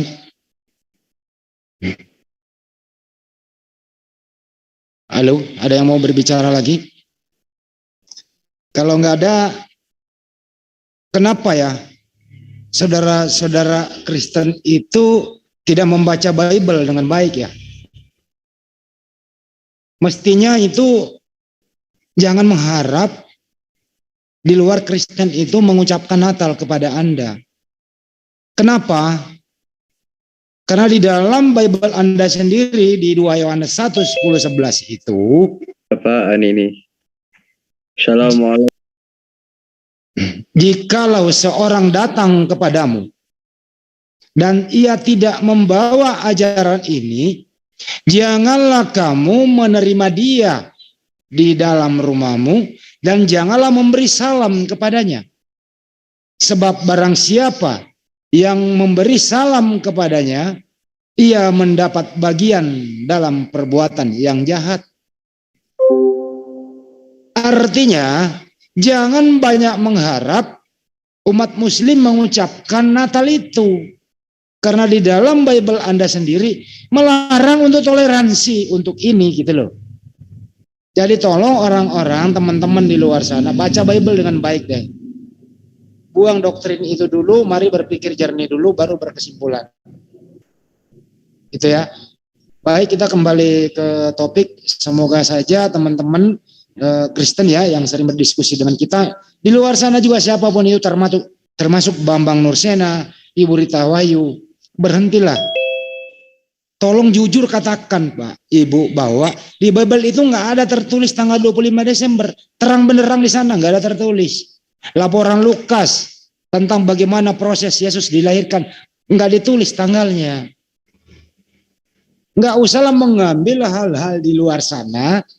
Terus Anda menjadikan doktrin. Doktrin ini dipakai yang dibawa Belanda dulu masuk ke Indonesia, kepakai lagi, diramu dengan kata-kata yang indah, akhirnya menarik minat saudara-saudara muslim yang nggak ngerti apa-apa. Sehingga mengucapkan Natal secara tidak sengaja tergerus imannya. Jadi karena Anda yang meyakini 25 Desember itu Tuhan Anda lahir, padahal sumbernya nggak ada yang ada di Bible, terus Anda pakai untuk berkamuflase, akhirnya saudara-saudara muslim yang nggak ngerti apa-apa terbawa untuk ke sana. Ini kan namanya jebakan Batman yang secara halus. Dan kemarin malam saya ucapkan kepada juga owner-owner ya yang mempunyai karyawan muslim. Di momen-momen ini tolong jangan sampai Anda memaksakan saudara kami memakai ornamen Natal. Kalau enggak, kami akan meminta dengan baik, dengan bijak untuk membuka itu. Tapi kalau Anda masih lakukan itu namanya pertukaran akidah dan bukan toleransi yang seperti demikian itu. Sekian dari saya, kok saya yang ngomong, saya moderator ya. Kembali ke Bang Juma, silakan Bang Juma. Oke, makasih Bang Handi. Mungkin dari teman-teman yang lain, silakan sebelum ceritanya ini kita terima kalau misalnya ada teman dari Kristen. Betul. Silakan. Ya, silakan teman-teman yang lain ada yang mau disampaikan apapun itu yang terkait dengan kekristenan, yang terkait dengan kristologi, yang terkait dengan Natal, silakan. Betul. Bang Juma bisa juga jadi moderator ya. Bisa kalau lagi ngantuk begini Bang. Oke, yang ada di Julfikar Official, Zulkifli Abbas, apabila teman-teman Kristen yang ada di sana, gitu ya, linknya kami sudah ini untuk Zoom. Silakan masuk, ya silakan masuk. Kemarin kita diskusi dengan baik, sopan, santun, beradab. Tapi Alkitabiah ya, bukan asumsi. Kalau asumsi buang waktu aja, kayak tadi kemarin sama swasta, gitu ya. Tolonglah yang ingin berdiskusi begitu. Silakan teman-teman yang lain yang ingin beratensi. Oh ada Pak Yunus, silakan Pak Yunus. Assalamualaikum. Ya waalaikumsalam dari mana? Cuma Bang Andi dan semuanya. Pak Yunus dari mana Pak? Sorry? Dari? Ini di Washington DC. Washington DC. Alhamdulillah kemarin ya. Tetangganya Pusu Mangkut. Iya, silakan Pak Yunus dari Washington DC. Silakan, monggo. Sekedar sharing saja ya. Saya juga heran itu kalau di tanah air di Indonesia yang mayoritas Muslim, tapi yang Muslim ikut-ikutan pakai ornamen-ornamen Natal gitu. Kami yang di sini di Amerika yang mayoritas bukan Muslim, sekarang udah banyak sekolah-sekolah itu tidak merayakan tidak masang ornamen-ornamen Natal. dan melarang mengucapkan Natal kepada yang non Kristen gitu. Contohnya anak saya sekolah di sekolah umum, di situ gurunya juga melarang untuk mengucapkan kepada yang non Kristen yang pakai jilbab gitu. Dan tidak ada pohon Natal, tidak ada hiasan-hiasan Natal. Sekarang sejak tahun ini ya, kalau 3-4 tahun lalu masih ada. Tapi sekarang mereka sudah mulai sadar. Dan orang-orang di sini sudah banyak yang mengerti bahwa agama yang mereka anut dulu itu tidak masuk akal atau bertentangan dengan akal sehat gitu. Bahkan di sini yang mualaf bukan manusianya saja, tapi udah banyak gereja-gereja yang ikut berubah jadi masjid gitu. Alhamdulillah, Allahu Akbar. Termasuk salah satu yang kami miliki di sini di Silver Spring, perbatasan Washington DC dan Maryland, yang pernah diresmikan oleh Pak SBY waktu itu dulu adalah gereja yang sudah tidak ada jemaatnya. Yang terbaru adalah di New York juga, yang sudah kosong, ditinggalkan oleh jemaatnya. Mereka rame-rame masuk Islam.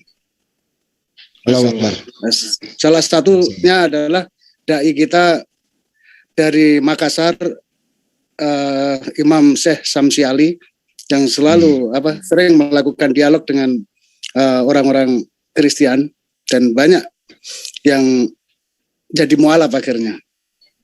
Alhamdulillah, sekedar sharing itu aja. Ada pertanyaan Pak Yunus, sekarang di Washington DC itu Anda mengatakan tadi ada masjid terus dirubah menjadi ada gereja dirubah menjadi masjid gitu. Atas inisiatif teman-teman di sana seperti apa perkembangannya sekarang Bang?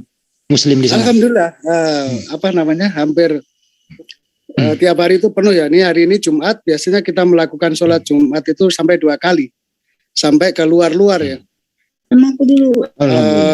Di atas itu 2 kali sudah hampir tidak cukup, tapi kita pantau lagi. Jika semakin padat, kita kembangkan lagi sampai 3 kali. Beberapa masjid saja sampai 4 kali kan, Bang Andi di sini, karena tidak cukup tempat. Ya.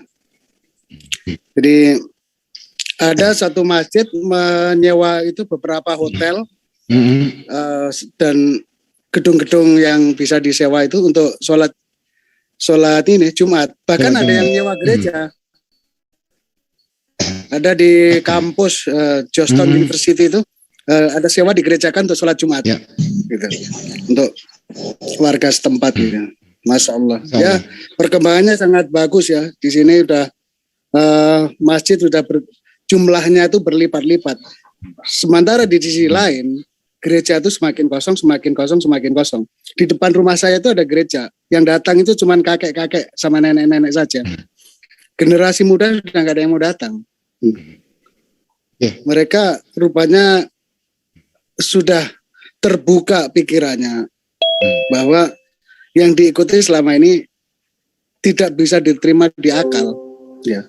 Mereka merayakan kayak Natal atau Christmas ini tidak lebih hanya untuk berpesta-pesta aja. Untuk pesta-pesta aja. Ya. Untuk bisnis saja. Ya, mereka nggak tahu apa di balik story di balik Christmas itu, mereka nggak tahu. Bahkan tetangga saya dulu ada yang punya hiasan itu, ada gambarnya Yesus, ibunya lahir di samping kandang kambing gitu kan. Oh ini benar, saya tanya, benarkah Yesus lahir di luar dalam keadaan dingin seperti ini? Apa mungkin? Make sense apa enggak? Oh iya ya. Kalau winter, Desember kan winter, di sana pun di Yerusalem juga winter dingin. Tidak masuk akal ya. Coba kamu gali lagi tentang kebenaran Christmas ini. Ya betul. Bahkan di dalam ayatnya ditemani oleh tunangannya namanya Yusuf. Ya berdoa aja di situ. Tunangan yang namanya gitu. Ya. Ya. Tapi ya. Oke Pak Yunus jangan kemana-mana dulu Pak Yunus ya. Jangan kemana-mana dari Washington DC. Kita ke California dulu ya. Sri Kandi kita di California melaporkan Ibu Yosi Dewi. Silakan Bu. Ya, assalamualaikum warahmatullahi wabarakatuh. Waalaikumsalam warahmatullahi wabarakatuh. Selamat pagi Pak Yunus. Bapak udah hampir jam 9 ya di sana. Anyway, Saya jam 9.58. iya, 3 jam ya. Berarti perbedaannya kita. Ya hampir jam 10. Iya betul. Ini saya mau menambahkan ya supaya netizen dan semua yang mendengarkan ini tahu gitu loh. Jadi nggak berpikir kalau Pak Yunus tadi yang Pak Yunus sampaikan itu full of shit gitu ya. Memang itu benar adanya, dan juga tambahan juga dari saya nih. Instead mereka bilang Merry Christmas gitu ya, mereka bilang Happy Holiday. Contoh misalkan nih kalau kita makan di restoran ya, kalau mereka tuh waitressnya nggak yakin apakah orang itu memang merayakan, bahkan terhadap orang bule sekalipun, atau orang hitam sekalipun, atau orang Hispanic sekalipun yang customernya, mereka nggak berani bilang Merry Christmas karena takut ofensif, takut membuat customer itu offended, karena kan banyak orang yang nggak percaya, atau mungkin mereka memeluk agama Kristen Advent, atau mungkin mereka agnostik, ateis dan sebagainya. Kalau Muslim jelas ya pakai jilbab, kan identifikasi gitu kan, atau mungkin Yahudi, karena kan kalau untuk yang Yahudi yang ortodoks mungkin wanitanya bisa teridentifikasi, dan laki-lakinya juga bisa teridentifikasi, atau ketika mereka pakai yamaka. Tapi kalau untuk orang-orang yang tidak memakai jilbab atau kebanyakan umumnya, mereka nggak akan bilang Merry Christmas, tapi mereka akan bilang Happy Holiday. Dan itu juga berlaku kalau kita ke grocery store, benar kan Pak Yunus ya? Ketika kita lagi bayar, mereka akan selalu bilang Happy Holiday. Happy Holiday. Kecuali kalau memang sudah teridentifikasi, misalkan pakai cross gitu kan, ya udah baru mereka akan ngomong Merry Christmas seperti itu. Itu aja sih tambahan dari saya. Ya, tetap semua semangat terus untuk para kristolog dalam membantah subatan, menjawab semua pertanyaan-pertanyaan, dan juga menjawab semua bantahan dan fitnahan terhadap baginda Rasulullah, peace be upon him, dan juga pemelintiran terhadap ayat ayat suci Al-Quran. Lanjut, Deng, silakan. Oke, makasih Bun. Ya. Bang Andi, sorry sedikit lagi. Enggak apa-apa, silakan Pak Yunus. Setelah saya hitung, sepengetahuan saya di sekitar saya ini sudah ada 6 gereja yang sudah jadi masjid. Masya Allah. Allahu Akbar. Allahu Akbar. Takbir.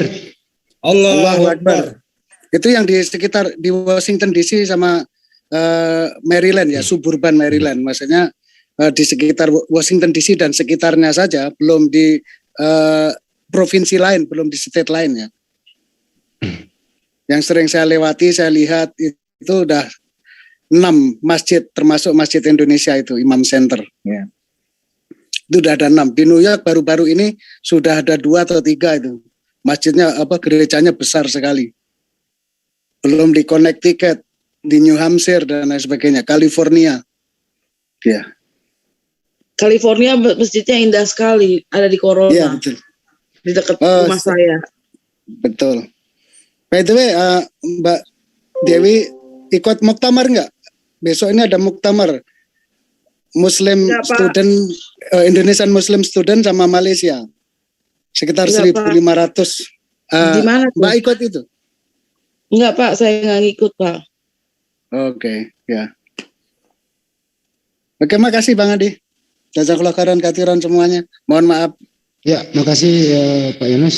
Lanjut. Tadi saya mendengar Pak Yunus sama Bu Dewi di sana itu benar-benar terbuka ya, di sana saling menghormati satu sama lain. Artinya kalau ada dalam keraguan ya ucapkan saja Happy Holiday. Betul. Ya, berbeda dengan di Indonesia loh. Beberapa tahun-tahun yang lalu itu gitu ya, itu diwajibkan, owner mewajibkan karyawan memakai itu gitu loh, ornamen-ornamen itu. Tapi alhamdulillah sekarang ini tadi saya keliling-keliling, mudah-mudahan besok akan saya survei lagi lapangan begitu, mudah-mudahan enggak ada. Tapi mohon kepada saudara-saudara yang menemukan demikian, sampaikan dengan secara bijak, jangan sampai ada pemaksaan di dalamnya. Kalau perlu ketemuin ownernya atau langsung berbicara dari hati ke hati. Sampaikan saja dengan baik-baik. Jangan sampai menyakiti hati sesama juga gitu ya. Mudah-mudahan kedepannya jangan sampai memaksakan kaum muslim memakai ornamen-ornamen demikian, karena ini merupakan pengerusan akidah yang tidak disadari oleh yang bersangkutan, karena mereka mungkin belum ngerti gitu loh.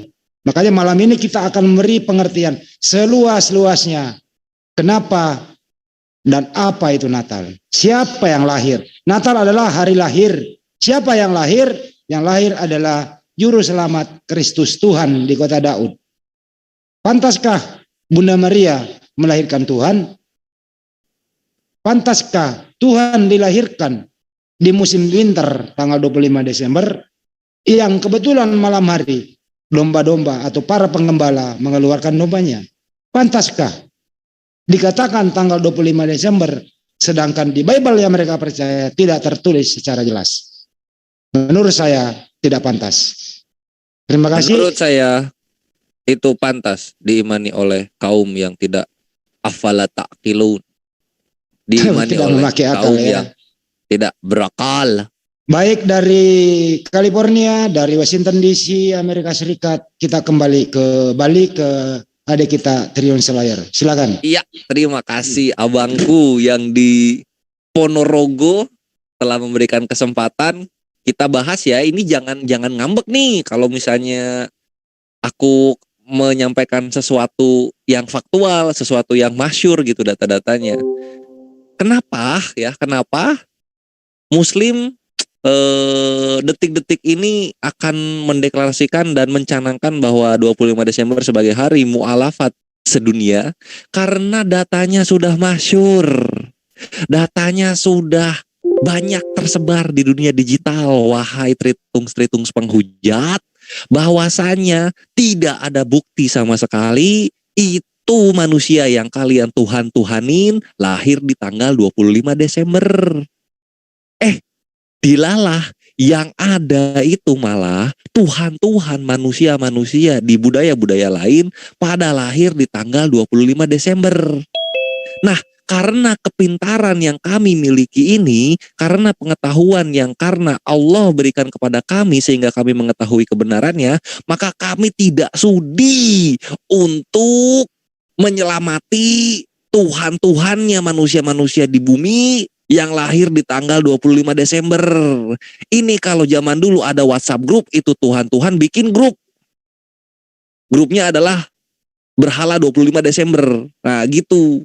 Nah kami males untuk ngucapin itu. Ya kalian kalau mau merayakan silahkan. Tapi kami gak suka gitu. Ibarat kalian seneng makan babi. Kan gitu, seneng makan babi. Nah kami jijik. Toleransinya di mana? Ya kami biarkan kalian makan babi, kalian biarkan kami tidak mencicipi babi itu. Sama seperti mengucapin Natal. Gitu loh tritungs penghujat. Jadi jangan dendam sama kami. Ini toleransi batasnya di sini. Gitu loh. Kalian mengimani sesuatu yang buta, kami mengetahui fakta yang ada. Nah, saling hargai aja. Kami tidak hujat buta, dan kalian hargai data-data yang ada gitu. Ini zaman digital. Tsunami murtad hoax lah. Zaman digital ini malah banyak mu'alaf gitu. Kagak ada yang murtad sekampung. Yang ada itu mu'alaf sekampung. Cek datanya di sono. Gak suka pindah sono Zimbabwe kalian. Itu ya. Jadi untuk junjungan kalian Taipudin yang ternyata datang dari muslim juga. Gak bisa kalian punya pimpinan tuh lahir dari Tritung asli gitu ya. Selalu ngambilnya muslim. Sedih. Nah, kalau misalnya kita cek siapa namanya? Taipudin, itu tolong pimpinan kalian itu suruh sudahi saja mewek-mewek ngemis-ngemis ucapan Natal dari kami. Karena kami nggak sudi, serius kami nggak sudi. Insya Allah tahun depan semua ulama kami, para ulumul Quran akan kami beritahukan data-data yang mujahidin kristologi dapatkan. Bahwasanya 25 Desember itu adalah lahirnya grup Tuhan-Tuhan pagan Romawi dan Yunani. Jedor, selamat datang di kebenaran, jangan terguncang. Imani yang kalian suka, itu datanya tuh, imani data yang kalian suka tuh. Jadi gak cuma Yesus ya, jadi gak eksklusif. hanya satu Tuhan saja yang lahir di 25 Desember. Udah banyak. Dari Mesir, Babilonia, Akkadia, Sumeria, Zoroaster, semua itu ada Tuhan-Tuhannya yang lahir tanggal 25 Desember. Nggak ngerti kenapa bisa begitu. Yang lucu adalah keimanan pagan jahiliyah di tahun 1 dan sebelum Masehi dilanjutin sampai tahun 2021. Oleh siapa? Oleh Tritung cabang Nusantara yang ada di sini. Ini adalah perkara yang lawak, kemudian karena kenapa? Karena Tritung yang buta sejarah ini ngemis-ngemis kepada kaum agamawan yang berpikir, yaitu muslimin, untuk ikut-ikutan merayakan Natal. Ini menyedihkan. Ini menjijikan kalau dipaksakan terus. Gitu loh.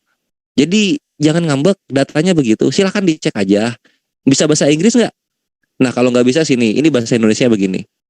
Tuhan-Tuhan yang lahir di tanggal 25 Desember. Nah, itu ke Google Translate. Dari Google Translate, kalian copy paste ke Google Search. Nanti keluar tuh data-datanya. Selamat datang di kebenaran. Jangan terguncang. Tafadol Bang Handi.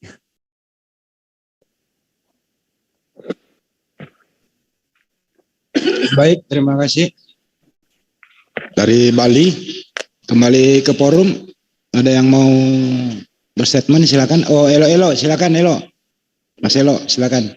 Assalamualaikum warahmatullahi wabarakatuh. Waalaikumsalam warahmatullahi wabarakatuh. Alhamdulillahilladzi bismillahirrahmanirrahim khalaqnal insana bi ahsani taqwim. Asyhadu an la ilaha illallah wa asyhadu anna Muhammadar Rasulullah. Allahumma shalli ala sayyidina Muhammad wa ala ali sayyidina Muhammad. Segala pujian hanya bagi Allah, Rabb seluruh alam. Salawat dan salam kita panjatkan kepada Rasulullah sallallahu alaihi wasallam dan kepada sanak keluarganya. Kenapa saya membacakan ayat itu tadi? Karena saya mau menjelaskan betapa manusia ini betul-betul diberi akal. Artinya manusia ini diciptakan dalam bentuk yang sebaik-baiknya dan dibekali akal dan pikiran. Salah satu alasan mengapa ini atau makhluk yang bernama manusia ini wajar jika Allah menjadikannya sebagai khalifah di muka bumi ini, karena dia diberi akal. Oleh karena itu, akal ini kita pakai. Artinya akal ini kita pakai supaya kita bisa membedakan mana yang diciptakan dan mana yang pencipta. La haula wala quwata illa billah. Saudara kita di sebelah itu, apakah dia buta atau bagaimana? Bagaimana bisa manusia bisa dijadikan Tuhan? Apakah dia tidak punya akal? Saya yakin juga dia punya akal. Artinya akal ini, kita diberikan akal ini supaya kita bisa membedakan mana yang haram dan mana yang tidak haram. Mana manusia dan mana Tuhan. Bayangkan, artinya apa ya? Saya artinya heran juga saudara-saudara kita di sebelah ini bisa begini. Tetapi mau diapakan, bagaimanapun kita memperingati mereka dan memberi pengarahan kepada mereka, tidak akan mungkin beriman kecuali atas kehendak Allah. Kecuali atas kehendak Allah. Dan tetap bagaimanapun caranya, tanpa hidayah, yakin dan percayalah mereka tidak akan meninggalkan agamanya. Oleh karenanya itu, mari kita sama-sama memberikan edukasi yang baik dan mengedukasi diri kita sendiri supaya bisa tercipta masyarakat yang damai dan sejahtera. Begitu saja Ustaz. Makasih Pak Elo dari Makassar juga ya, Sulawesi Selatan. Kembali ke forum, silakan ada yang mau berbicara, monggo.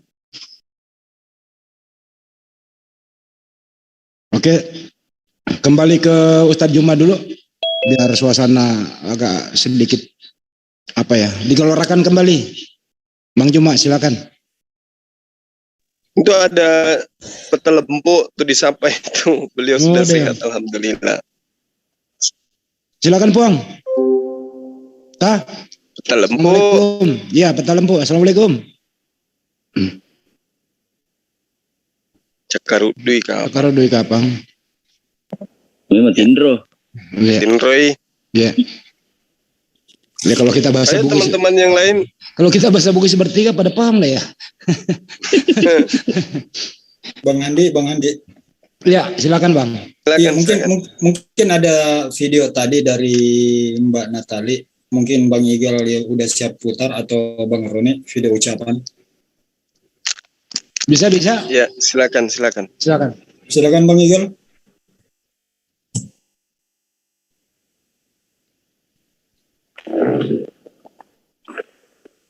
Silakan di share screen aja. Mana nih? Yang tadi yang di grup ya? Iya ya. Iya, silakan. Bang Roni. Ya, ini dia.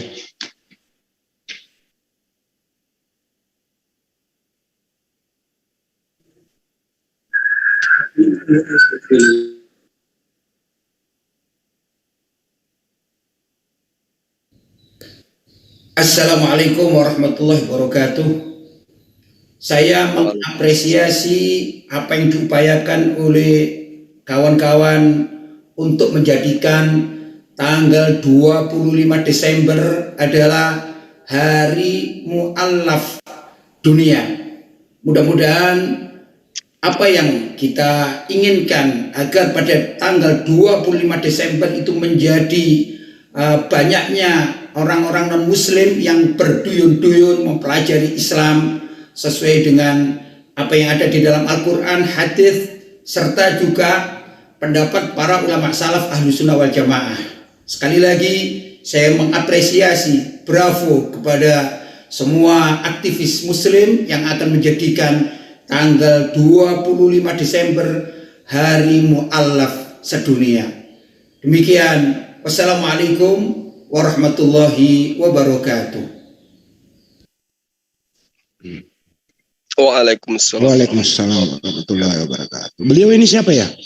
Assalamualaikum warahmatullahi wabarakatuh. Saya Dewa Adi, mualaf asal Hindu Bali, bukan mualaf lagi, mantan mualaf.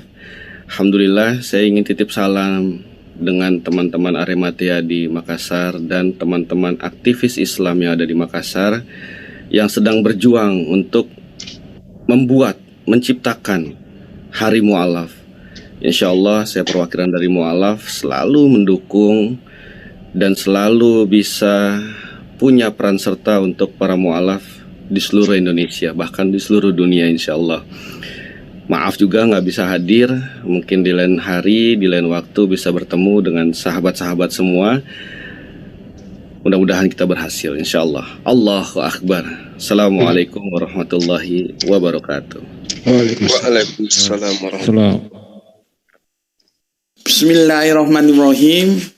Assalamualaikum warahmatullahi wabarakatuh. Apa kabarnya seluruh saudara-saudaraku pejuang dakwah Forum Arimatea ya, secara khusus dan secara umum seluruhnya teman-teman pejuang dakwahku ya, dimanapun kalian berada, semoga Gusti Allah ingkang Maha Agung selalu memberkahi dakwah kita. Amin amin ya robbal alamin. Alhamdulillah, suatu yang menggembirakan bahwa Arimatea ya sebagai forum dakwah ya menggagas, dan gagasan ini cukup sangat brilian sekali ya, menggembirakan ya, rasional dan excellent, istimewa, nggak tahu aku harus bilang apa lagi. Ini gagasan top ya, yang secara khusus ya diajukan oleh Arimatea Makassar ya, Sulawesi Selatan ya. Teman-teman Arimateaku di sana menggagas ya, bagaimana 25 Desember ini kita canangkan bersama sebagai Hari Mu'allaf Dunia. Subhanallah, sebuah gagasan yang sangat menarik, sangat brilian ya. Maka aku sebagai tim investigasi Arimatea Pusat ya mengajak seluruh saudara-saudaraku ya, baik yang ada di forum dakwah Arimatea ataupun ada di lembaga-lembaga dakwah lainnya, mari kita bersatu padu mendukung sebuah langkah bagaimana kita bersatu padu untuk mencanangkan ya 25 Desember ini sebagai hari mu'alaf sedunia. Jadi kerangka berpikir kita tidak hanya Indonesia tapi dunia. Semoga langkah baik ini ya menjadi langkah awal yang dimulai dari negeri kita Indonesia ya. Itu dari aku, dan aku ucapkan matur nembah nuwun atas gagasannya. Terima kasih atas gagasan yang berlian ya. Dan semoga kita semua ya selalu dalam ridha Allah ketika berjuang menegakkan dinullah ya. Semoga kita selalu mendapatkan bimbingannya. Itu dari aku, dan sekali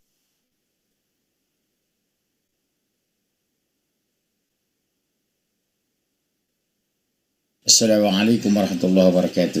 Innal hamdalillah hamdan katsiran thayyiban mubarakan fih. Asyhadu an la ilaha illallah wahdahu la syarika lah. Wa asyhadu anna Muhammadan abduhu wa rasuluhu la nabiyya ba'dah. Allahumma shalli wa sallim ala Muhammadin wa ala alihi wa sahbihi ajma'in. Alhamdulillah, kita bersyukur insyaallah kita akan menghadapi hari mu'alaf sedunia. Kita berdoa semoga dengan adanya hari mu'alaf sedunia kita tingkatkan pembinaan terhadap mereka. Dan mudah-mudahan muncul ratusan ribu jutaan mu'alaf di seluruh benua hari ini. Kita doakan selamat hari mu'alaf sedunia. Mudah-mudahan menjadi kekuatan besar bagi perjuangan Islam. Terima kasih, saya Munzir Temorang. Assalamualaikum warahmatullahi wabarakatuh. Waalaikumsalam warahmatullahi wabarakatuh. Masyaallah. 3. Bismillahirrahmanirrahim. Assalamualaikum warahmatullahi wabarakatuh. Alhamdulillah, kami jamaah tunarungu dari Bogor, Jawa Barat sekarang berada di markas dakwah Masjid Al-Hidayah di Sulawesi Selatan. Dan alhamdulillah besok tanggal 25 Desember adalah hari mu'alaf sedunia. Kami ikut mendukung, berpartisipasi dan ucapkan selamat. Mudah-mudahan kami nanti bisa hadir juga dalam acara tersebut. Selamat hari mu'alaf sedunia. Mudah-mudahan sukses, berkah insyaallah.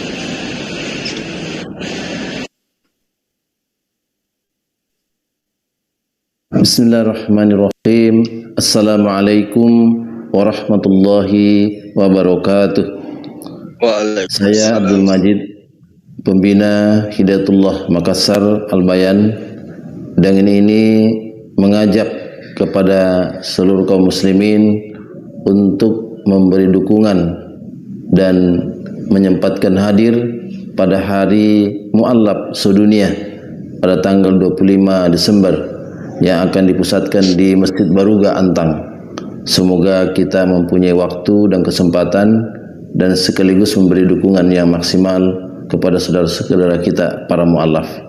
Demikian, semoga bermanfaat. Hadanallahu wa iyyakum. Assalamualaikum warahmatullahi wabarakatuh. Waalaikumsalam warahmatullahi wabarakatuh. Insyaallah. Mungkin masih ada Bang Ron? Ya, teman-teman mungkin ada yang mau tambahkan, silakan. Mungkin sebaiknya nanti saya coba ke Pak Yusuf atau ke Bunda Josi untuk diterjemahkan ke bahasa Inggris supaya bisa lebih menggema lagi. Inti-intinya saja. Pak Yunus masih ada? Pak Yunus, Assalamualaikum Pak Yunus. Pak Yunus atau Bunda Josi bisa Iya, bisa diselanjut inti-intinya jadi translate ke bahasa Inggris yang disaksikan tadi. Silakan Bun. Saya nggak dengar Daeng, saya tadi di ke belakang. Coba bisa diulang lagi. Intinya di sini di Indonesia tanggal 25 Desember itu besok dicanangkan menjadi hari mu'alaf sedunia. Intinya di sana. Itu Bun. Oh, saya yang terjemahin dari Indonesia ke Inggris gitu, bukan dari Inggris ke Indonesia. Dari Indonesia ke Inggris. Oh, oke. Sorry. Nyawa belum nyambung, Dang. Maaf aja, baru bangun tidur. Oke.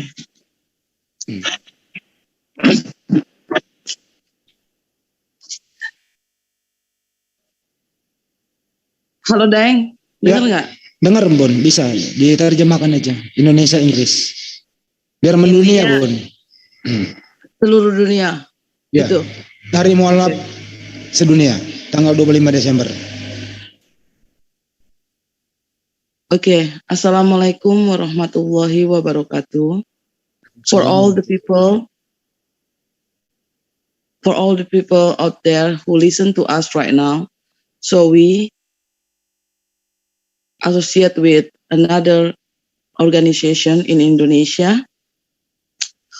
We announced that today and on the 25th of December will be the day of Mu'alaf around the world to celebrate the Mu'alaf Day, which is people who believe the true only God. Udah, itu aja, Daeng. Oke, makasih Bun. Sebenarnya sih saya juga bisa tadi itu Bun, cuman nggak enak Bun harus wakili saya gitu lah. Ya, atur aja Daeng. Iya, Oke. sip. Ke Banjuma deh, silakan Banjuma. Baik, makasih banyak ya atas atensi dari sahabat-sahabat sekalian. Yang tadi itu Bang Kiai Haji Basori yang tadi yang pertama itu Bang Andi, anak daripada Kiai Haji Maimun. Oh iya, baik. Iya, dia cukup tenar juga itu kajian-kajiannya sangat luar biasa. Jadi sahabat-sahabat sekalian, kita harus berbesar hati dan bangga menjadi seorang Muslim.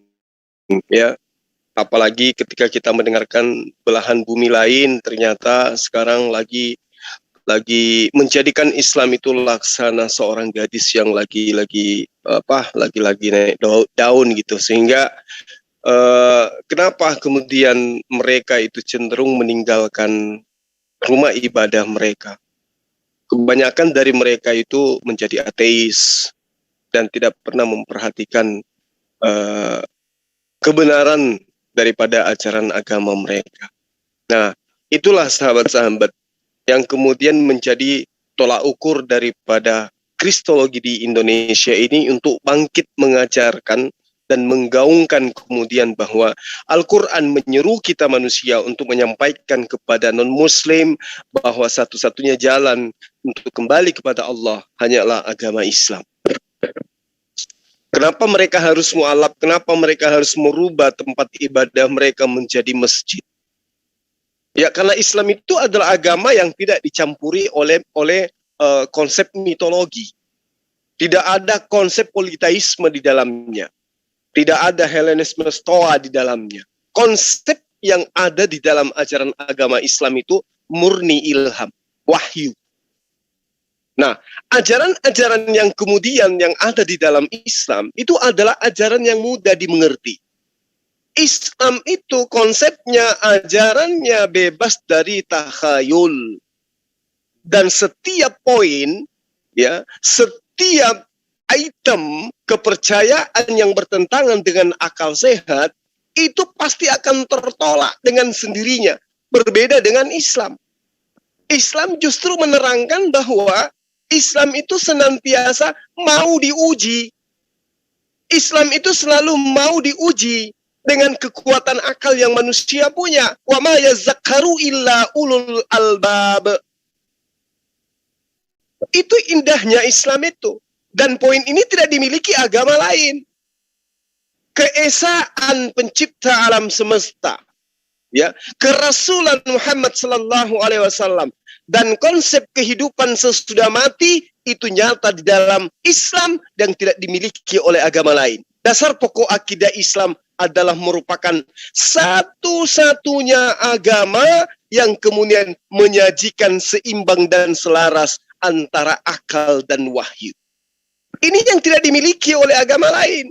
Oleh karena itulah kemudian Islam, kita, umat Islam ini harus sedia untuk menerima orang-orang non-Muslim yang saat sekarang dan kedepannya akan menjadi satu bagian daripada kita, yaitu pemeluk ajaran agama Islam. Meski kita tidak memungkiri bahwa kata Allah, silakan yang beriman kalau mau beriman, silakan yang kufur kalau mau yang kufur, karena Allah telah menciptakan neraka juga untuk mencuci orang-orang kafir.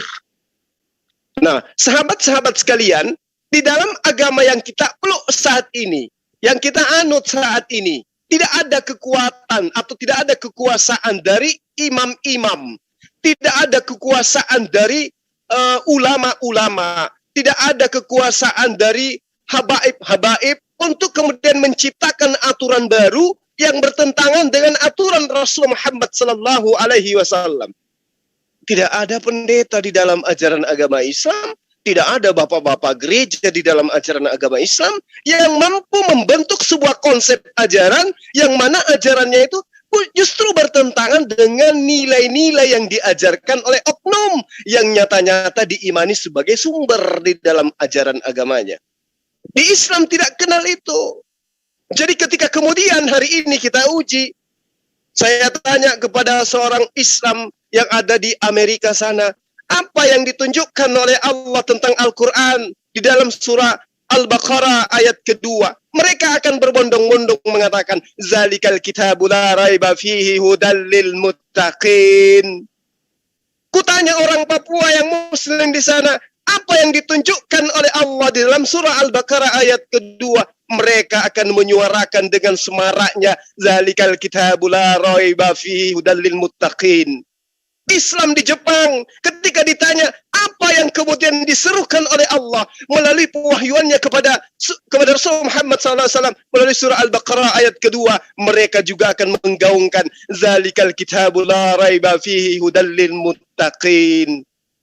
Konsep ini nyata alami, konsep ini nyata ilmiah, konsep ini nyata berkesesuaian dan kodrat kita sebagai manusia. Di kitab lain itu tidak ditemukan. Sahabat yang dimuliakan oleh Allah,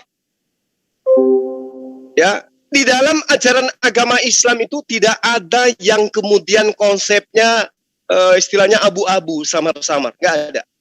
Haram-haram, ketika kemudian posisi haram berubah menjadi halal, ada kaidah uzur yang membolehkan. Jadi tidak abu-abu itu. Tidak abu-abu, tidak sama seperti di dalam konsep agama lain. Ketika Tuhan sudah memproklamirkan, ente-ente semua adalah saksiku. Bahwa kesaksian yang aku tuntut di sini adalah kalian memahami, kalian mengimani, kalian mengiyakan bahwa tidak ada pencipta alam semesta yang dibentuk sebelum aku dan tidak ada pencipta alam semesta yang dibentuk setelahku. Tapi kemudian para tokoh, para orang yang mengaku sebagai orang yang percaya, anak-anak Tuhan, di akhir zaman membentuk kemudian Tuhan baru berupa manusia, menyalahi kaidah, menyalahi konsep yang sudah digaungkan oleh Nabi yang mereka sebutkan. Nabi diutus oleh Allah kepada mereka untuk mengajarkan kebenaran. Ketika konsep kebenaran itu sampai di meja mereka, berubah. Islam tidak mengenal yang demikian. Abad di mana Islam diperkenalkan, di mana Rasulullah membawa konsep risalah kenabiannya. Ketika menerangkan Al-Quran itu tidak ada keraguan di dalamnya. Petunjuk bagi orang-orang yang bertakwa. Konsep itu kemudian tidak luntur, tidak bercampur dengan hal yang khurafat, murni. Sampai hari ini anak cucu kita kemudian masih mendengarkan kata itu. Zalikal kitabu la raiba fihi hudal lil muttaqin. Subhanallah. Jadi Islam itu semakin dibenci, Islam itu semakin jaya, Islam itu semakin dihujat, Islam itu semakin cemerlang, Islam itu semakin disudutkan, Islam itu akan semakin nampak di permukaan. Percaya sama saya. Oleh karena itulah kemudian sahabat-sahabat sekalian, sinsing kelengan, kuatkan kuda-kuda. Yuk mari kita bahu-membahu untuk kemudian menggaungkan 25 Desember adalah tanggal hari di mana binatang dimanusiakan. Tanggal 25 Desember adalah hari memperingati di mana binatang dimanusiakan kembali. Innalillahi wa inna ilaihi raji'un, bahwa sesungguhnya yang datang sebagai manusia kembali ke hadirat Allah sebagai manusia. Itulah yang disebut Islam, insan kamil. Orang yang kemudian menggunakan pucuk di dalam keberadaannya di muka bumi ini menjadikan akal sebagai patokan di dalam langkah meniti kehidupan bersama dengan kerabat, keluarga, dan masyarakat muslim pada umumnya. Jadi para sahabat, Al-Quranul Karim membuka diri sebagai konsep yang ditawarkan oleh Allah kepada manusia. Tidak ada keraguan kepada panduan yang aku berikan kepadamu bagi orang yang bertakwa. Tapi orang yang tidak bertakwa, orang yang tidak beriman, menyalah-nyalahkan konsep itu kemudian, sementara mereka tahu, mereka jangankan mampu mengkritisi, membaca daripada original teksnya pun tidak sanggup. Al-Quran membuka diri, siapapun antum, titel apapun anda, semua orang dipersilahkan membaca langsung kitabullah Al-Quranul Karim, mukjizat tertinggi yang pernah dimiliki oleh manusia. Lalu kemudian Al-Quran juga memberikan 100% keleluasaan untuk melaksanakan dan mempraktekkan apa itu Islam. Islam selalu menganjurkan supaya orang berpikir. Islam selalu menganjurkan supaya orang mempertimbangkan segala sesuatunya. Setiap urusan sebelum dilaksanakan, Islam memberikan peluang kepada manusia untuk berpikir, mempertimbangkan, lalu kemudian memutuskan dan melaksanakan. Itulah Islam. Tidak punya doktrin dan dogma yang kemudian bertentangan dengan akal sehat manusia. Membahas keadaan yang sebenarnya, menguraikan kondisi yang sesungguhnya, itulah Islam. Ketika manusia berusaha mendapatkan ilmu pengetahuan yang luas, yang mendalam, kemudian ujung-ujungnya kelak akan tabrakan dengan Al-Quran, berpelukan dengan Al-Quran, bahwa ternyata apa yang menjadi temuan mereka 1400 tahun silam sudah diurai oleh orang yang bernama Rasulullah Muhammad Sallallahu Alaihi Wasallam. Tunggu apa lagi? Yuk mari meluk Islam. Yang Islam, yuk mari kokohkan akidah. Yang sudah kokoh akidahnya, yuk mari belajar mentadabburi lebih lanjut Al-Quran. Khairukum man ta'allama Al-Quran wa 'allamahu. Konsumsi itu Al-Quran, telah Al-Quran, peluk Al-Quran, genggam Al-Quran, kemudian ajarkan, sampaikan walaupun hanya seayat kepada orang lain, supaya orang juga punya peluang untuk meraih jannah. Inilah para sahabat-sahabat sekalian, kenapa kemudian saya mengajak pada malam hari ini, yuk mari kita menggaungkan. Kapan lagi hal yang sangat istimewa yang kita perjuangkan, yang membuat kita kadang lupa waktu, yang membuat terkadang kita sakit hati, yang terkadang membuat kita meninggalkan urusan pribadi, yaitu mengajarkan Islam kepada tetangga. Ada hari di mana hari ini telah disepakati menjadi hari peringatan, momentum yang sangat berharga, yang kemudian menjadi solusi di dalam kemudian kita saling tukar pikiran dan saling tukar pendapat, menyatukan persepsi untuk mengajak manusia kepada Islam, dinul keselamatan yang mengajak manusia kembali kepada kehadirat Allah dengan cara kembali yang benar, yaitu berakhirnya kehidupan dengan kalimat La ilaha illallah. Sahabat-sahabat, ya saya tidak bosan-bosannya mengatakan bahwa ketika Islam datang, Islam itu minta diuji. Ketika Rasulullah Muhammad Sallallahu Alaihi Wasallam kemudian menjabarkan tentang Islam, dia bukan orang terpelajar, dia bukan orang yang berasal dari budaya yang sudah merupakan sebuah sumber kedikdayaan di atas muka bumi, tertorehkan oleh sejarah kehidupan umat manusia.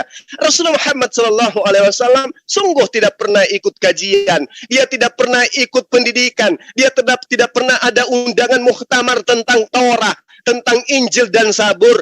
Beliau orang yang tidak terpelajar dalam hal ini. Sungguh dia adalah orang yang ummi, mampu mengurai, mampu menjabarkan, mampu menyampaikan, mampu memberikan sebuah solusi seberat apapun masalah yang kemudian dihadapi oleh umat manusia. Subhanallah, luar biasa. Sahabat, saya ingin sedikit menyampaikan seperti ini. Di dalam kitabnya teman-teman seberang, diterangkan bahwa ketika seorang Samson, ada seorang Samson, kalau nggak salah di dalam kitab kitab apa nih yang berbicara Amos ya, kalau nggak salah ya. Di situ diterangkan bagaimana kemudian Samson kembali dan menemukan banyak lebah yang berkerumun di bangkai singa. Kemudian lebah ini bukan cuma berkerumun di bangkai singa, tetapi juga kemudian lebah ini bersarang di kerangka tulang singa yang adalah bangkai. Ilmuwan mana yang bisa menjabarkan kemudian konsep seperti ini? Ada lebah yang kemudian bersarang di tulang bangkai singa, lalu kemudian sampai membuat madu, sarang madu di bangkai singa tersebut. Kalau hari ini kemudian ada kekuatan yang mengatakan, oh iya ada lebah, namanya lebah apa gitu, herring atau apa ya, di mana itu lebah bisa juga diminum madunya, dia gemar makan daging dan seterusnya. Tapi ini konsep yang bertentangan dengan apa yang kemudian dijabarkan oleh alam. Bahwa yang sebenarnya mencari bangkai itu adalah lalat, bukan lebah. Kalau kemudian dijawab, buktinya ada. Di tanah Afrika sana ditemukan adanya lebah. Itu bukan lebah. Tapi kemudian disebut lebah. Yang benar itu ya seperti tawon. Tapi karena menghasilkan cairan yang manis, maka disebutlah lebah. Lalu kemudian apesnya, di situ dikatakan bersarang terhadap tulang singa.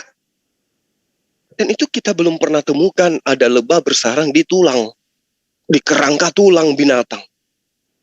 Nah, kalaupun ada, itu bukan lebah, itu tawon. Ya, itu serangga lain. Artinya bahwa Al-Quran menerangkan bagaimana Al-Quran itu mau diuji. Al-Quran menerangkan kalau sesungguhnya kalian tidak bisa percaya bahwa Rasulullah Muhammad SAW itu adalah utusan Allah, ambil Quran, telaah Quran, baca Quran, lihat, tatap Quran itu. Apa yang kemudian isinya yang bertentangan dengan ilmu yang ditemukan para pakar hari ini. Tunjuk, panggil orang-orang yang memahami Quran, telaah, proses kemudian ayat tersebut, uraikan di mana pertentangannya. Alhasil, antum tidak akan menemukan itu. Karena itulah kemudian para sahabat-sahabat sekalian, jangan sungkan, jangan gengsi, jangan malu, menenteng Al-Quran, menyampaikan Al-Quran kepada siapapun yang antum semua rasa bahwa orang ini butuh untuk tercerahkan melalui Quran. Jangan malu untuk itu. Ya, karena itulah para sahabat-sahabat sekalian, ya, terakhir dari saya bahwa kita sebagai umat Islam harus bangga. Ilmu yang luas yang kemudian disajikan oleh Al-Quran adalah merupakan senjata yang memenangkan umat Islam di atas umat lain. Karena itulah saya katakan sekali lagi, momentum tanggal 25 Desember akan kita gaungkan menjadi hari di mana hari tersebut adalah memperingati hari Maulid sedunia. Hari Mu'allab sedunia. Ya, sekira seperti itu. Sementara saya yakin masih ada teman-teman yang ingin menambahkan sebelum sesi ini kita tutup. Saya serahkan kembali kepada Bang Handi. Salam satu Tuhan. Salam satu Tuhan. Terima kasih Bang Juma.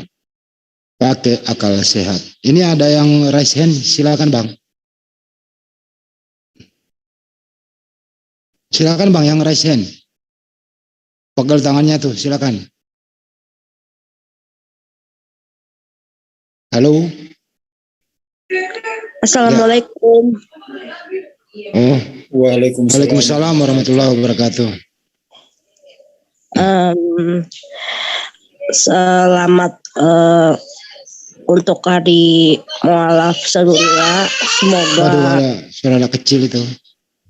Ini Aziza. Selamat hari Mu'allaf sedunia. Semoga umat Muslim bertambah banyak. Semoga JCC selalu memberikan dakwah yang bikin membuat wawasan saya bertambah banyak dan semoga mencerdaskan umat. Oke. Saya assalamualaikum. Waalaikumsalam warahmatullahi wabarakatuh. Silakan mualaf kita nih, Muhammad Nazir. Tafadhol. Ya. Assalamualaikum warahmatullahi wabarakatuh. Waalaikumsalam warahmatullahi wabarakatuh. Ini spektakuler betul. Tadi Ustaz saya ngomong karena beberapa hari yang lalu saya dengar Ustaz guruku, Gurunda Juma dialog terus menjalankan tanggal 25 Desember hari mualaf luar biasa. Dan hari ini, insya Allah hari ini saya dengan istri sudah bincang-bincang santai. Besok ada seorang mualafah, tapi sudah lama ya, langsung di institusi pembelajaran laundry, insya Allah. Dan hari ini juga dan besok ini saya mencanangkan untuk buat satu pelatihan pekerjaan ya untuk para mualaf. Karena apa? Setelah mereka masuk ke Islam ya, 1 sampai 3 tahun itu Allah akan uji dengan ekonomi. Nah, karena semua sudah dijelaskan oleh Ustaz Juma, saya berpendapat lainnya. Karena ekonomi, dan alhamdulillah besok pun saya canangkan bahwa mulai dari besok saya harus gencar untuk memberikan pelatihan kerja buat para mualaf. Sudah niatkan saya dengan istri, besok ada salah satu mualafah asal Bali, nama Hindunya itu dibayar siapa gitu, tapi dipanggil dengan insya Allah besok sudah mulai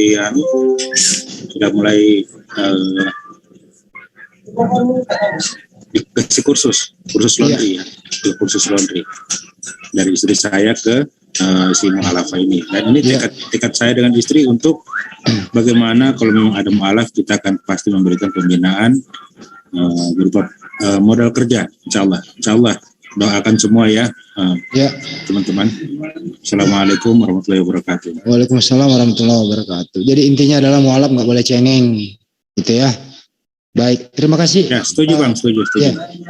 Pak Nasir, mualaf kita nih yang sedang semangatnya ya. Baru kemarin lagi pada ketemuan ya para mualaf di Sidoarjo. Sukses Pak Nasir, berjuang terus, jangan cengeng. Insya Allah. Doakan terus kami ya, insya Allah istiqomah. Baik. Kembali ke forum, silakan ada yang mau berbicara, monggo. Tadi saya udah hubungi Bu Epi di Kanada pas hari jam kerja beliau. Jadi nggak sempat, dia salam aja. Beliau mengatakan salam kepada semua guru-guru yang ada di sini, sukses. Semoga benar-benar ini menjadi hari mualaf sedunia. Di sana juga laporannya Ibu Epi, di sana juga ada namanya, di Kanada itu ada Masjid Istiqlal di sana, dibangun oleh para mualaf dan para saudara-saudara muslim yang ada di sana. Sukses untuk Kanada. Belum lagi yang ada di Australia, belum kita hubungi, mudah-mudahan bisa bergabung. Saya rasa sudah cukup, atau ada yang ingin menyampaikan sesuatu, silakan. Jadi sekali lagi bahwa saudara-saudara seiman ya, bahwa hindari memakai ornamen Natal. 1. Kedua, apapun alasannya tidak perlu mengucapkan Natal. 3. Apapun alasannya tidak perlu memenuhi undangan seremonial Natal. Dan seterusnya, dan seterusnya. Kenapa? Karena Natal itu menurut mereka yang tidak tertulis di Bible-nya adalah Tuhan mereka lahir, yaitu Yesus. Pantaskah Tuhan lahir? Menurut mereka pantas.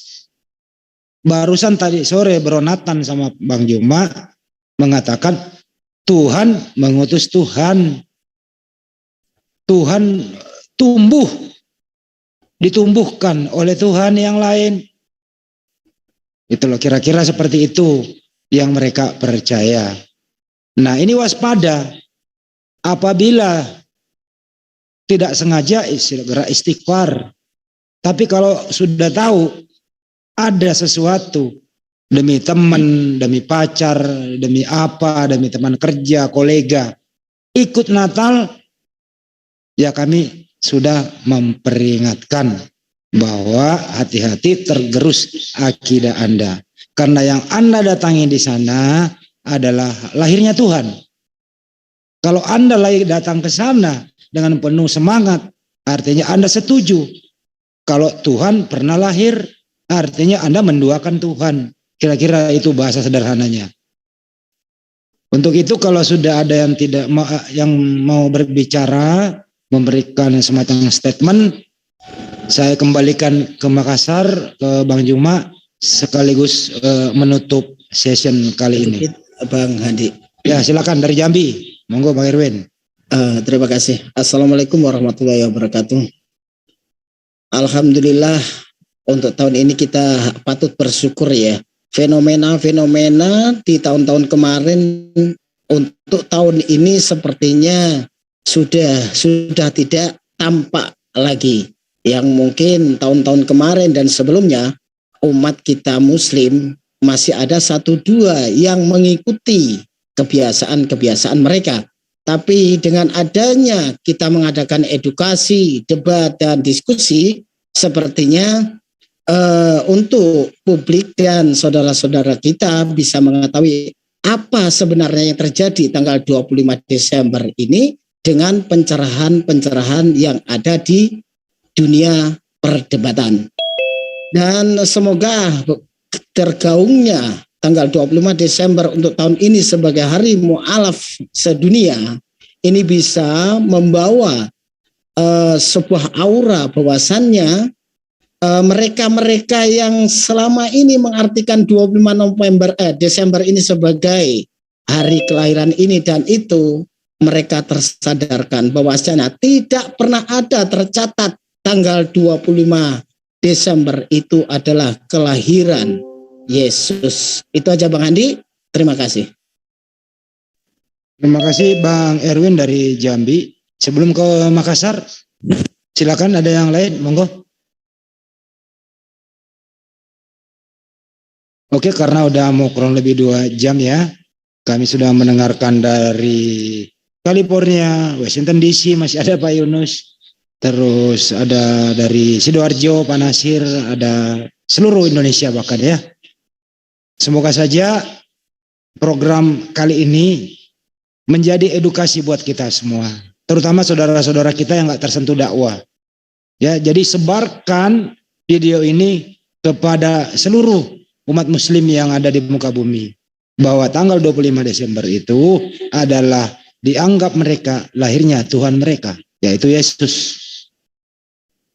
Itu saja kira-kira penekanannya, bahwa kalau Anda mengucapkan, menghadiri, apalagi ikut seremonial di sana, itu artinya Anda setuju kalau Tuhan pernah lahir di muka bumi. Sekian dari Ponorogo, saya sebagai moderator, mewakili Amir dan Dewan Suro, kembalikan ke Dewan Suro di Makassar sekaligus menutup session kali ini. Silakan Bang Juma. Terima kasih ya Bang Handi, kepada sahabat-sahabat sekalian, teman-teman kita yang ada di luar negeri dan juga di dalam negeri, ya antum semua adalah pejuang. Semoga apa yang antum berikan ya berupa arahan, waktu, perhatian, mendapat hidayah dan berkat dari Allah Subhanahu wa taala. Jadi terakhir dari saya untuk sesi kali ini, Islam itu sungguh telah mengeluarkan kita selaku manusia dari alam khurafat, alam tahayul, alam pembodohan, alam khayalan menuju alam nyata yang kemudian kenyataan daripada yang saya anggap nyata itu adalah kebenaran absolut yang tertuang di dalam setiap sendi pengajaran Islam. Islam mengeluarkan kita dari alam kegelapan menuju kepada dunia ilmu yang terang benderang. Semua aspek yang ada di dalam Islam itu berujung kepada sebuah disiplin ilmu yang siapapun menguasainya tidak akan terlunta-lunta kehidupannya di atas muka bumi ini. Setelah demikian adanya, Islam membawa kita kepada muara ilmu, kepada keterangan terang benderang akan kebenaran. Islam kemudian menjadi agama yang praktis, tidak hanya merupakan teori yang kosong, bukan hanya akidah yang harus diimani semata-mata, akan tetapi Islam juga harus dijadikan sebagai sumber praktek kehidupan sehari-hari. Sehingga sahabat-sahabat sekalian, jiwa yang berisi iman mengalir dalam arus amal perbuatan, sehingga sama seperti mengalirnya air di atas bumi ini, subur dan melahirkan kehidupan baru bagi makhluk yang lain. Sahabat-sahabat, Allah menerangkan di dalam Al-Quranul Karim, sebagaimana yang kita ketahui di dalam Al-Quran, alladzina amanu wa amilus salihati tuba lahum wa husnu ma'ab.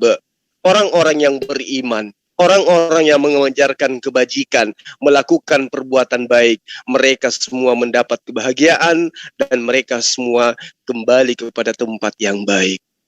Alhamdulillah, sahabat-sahabat sekalian, upaya kita menjadi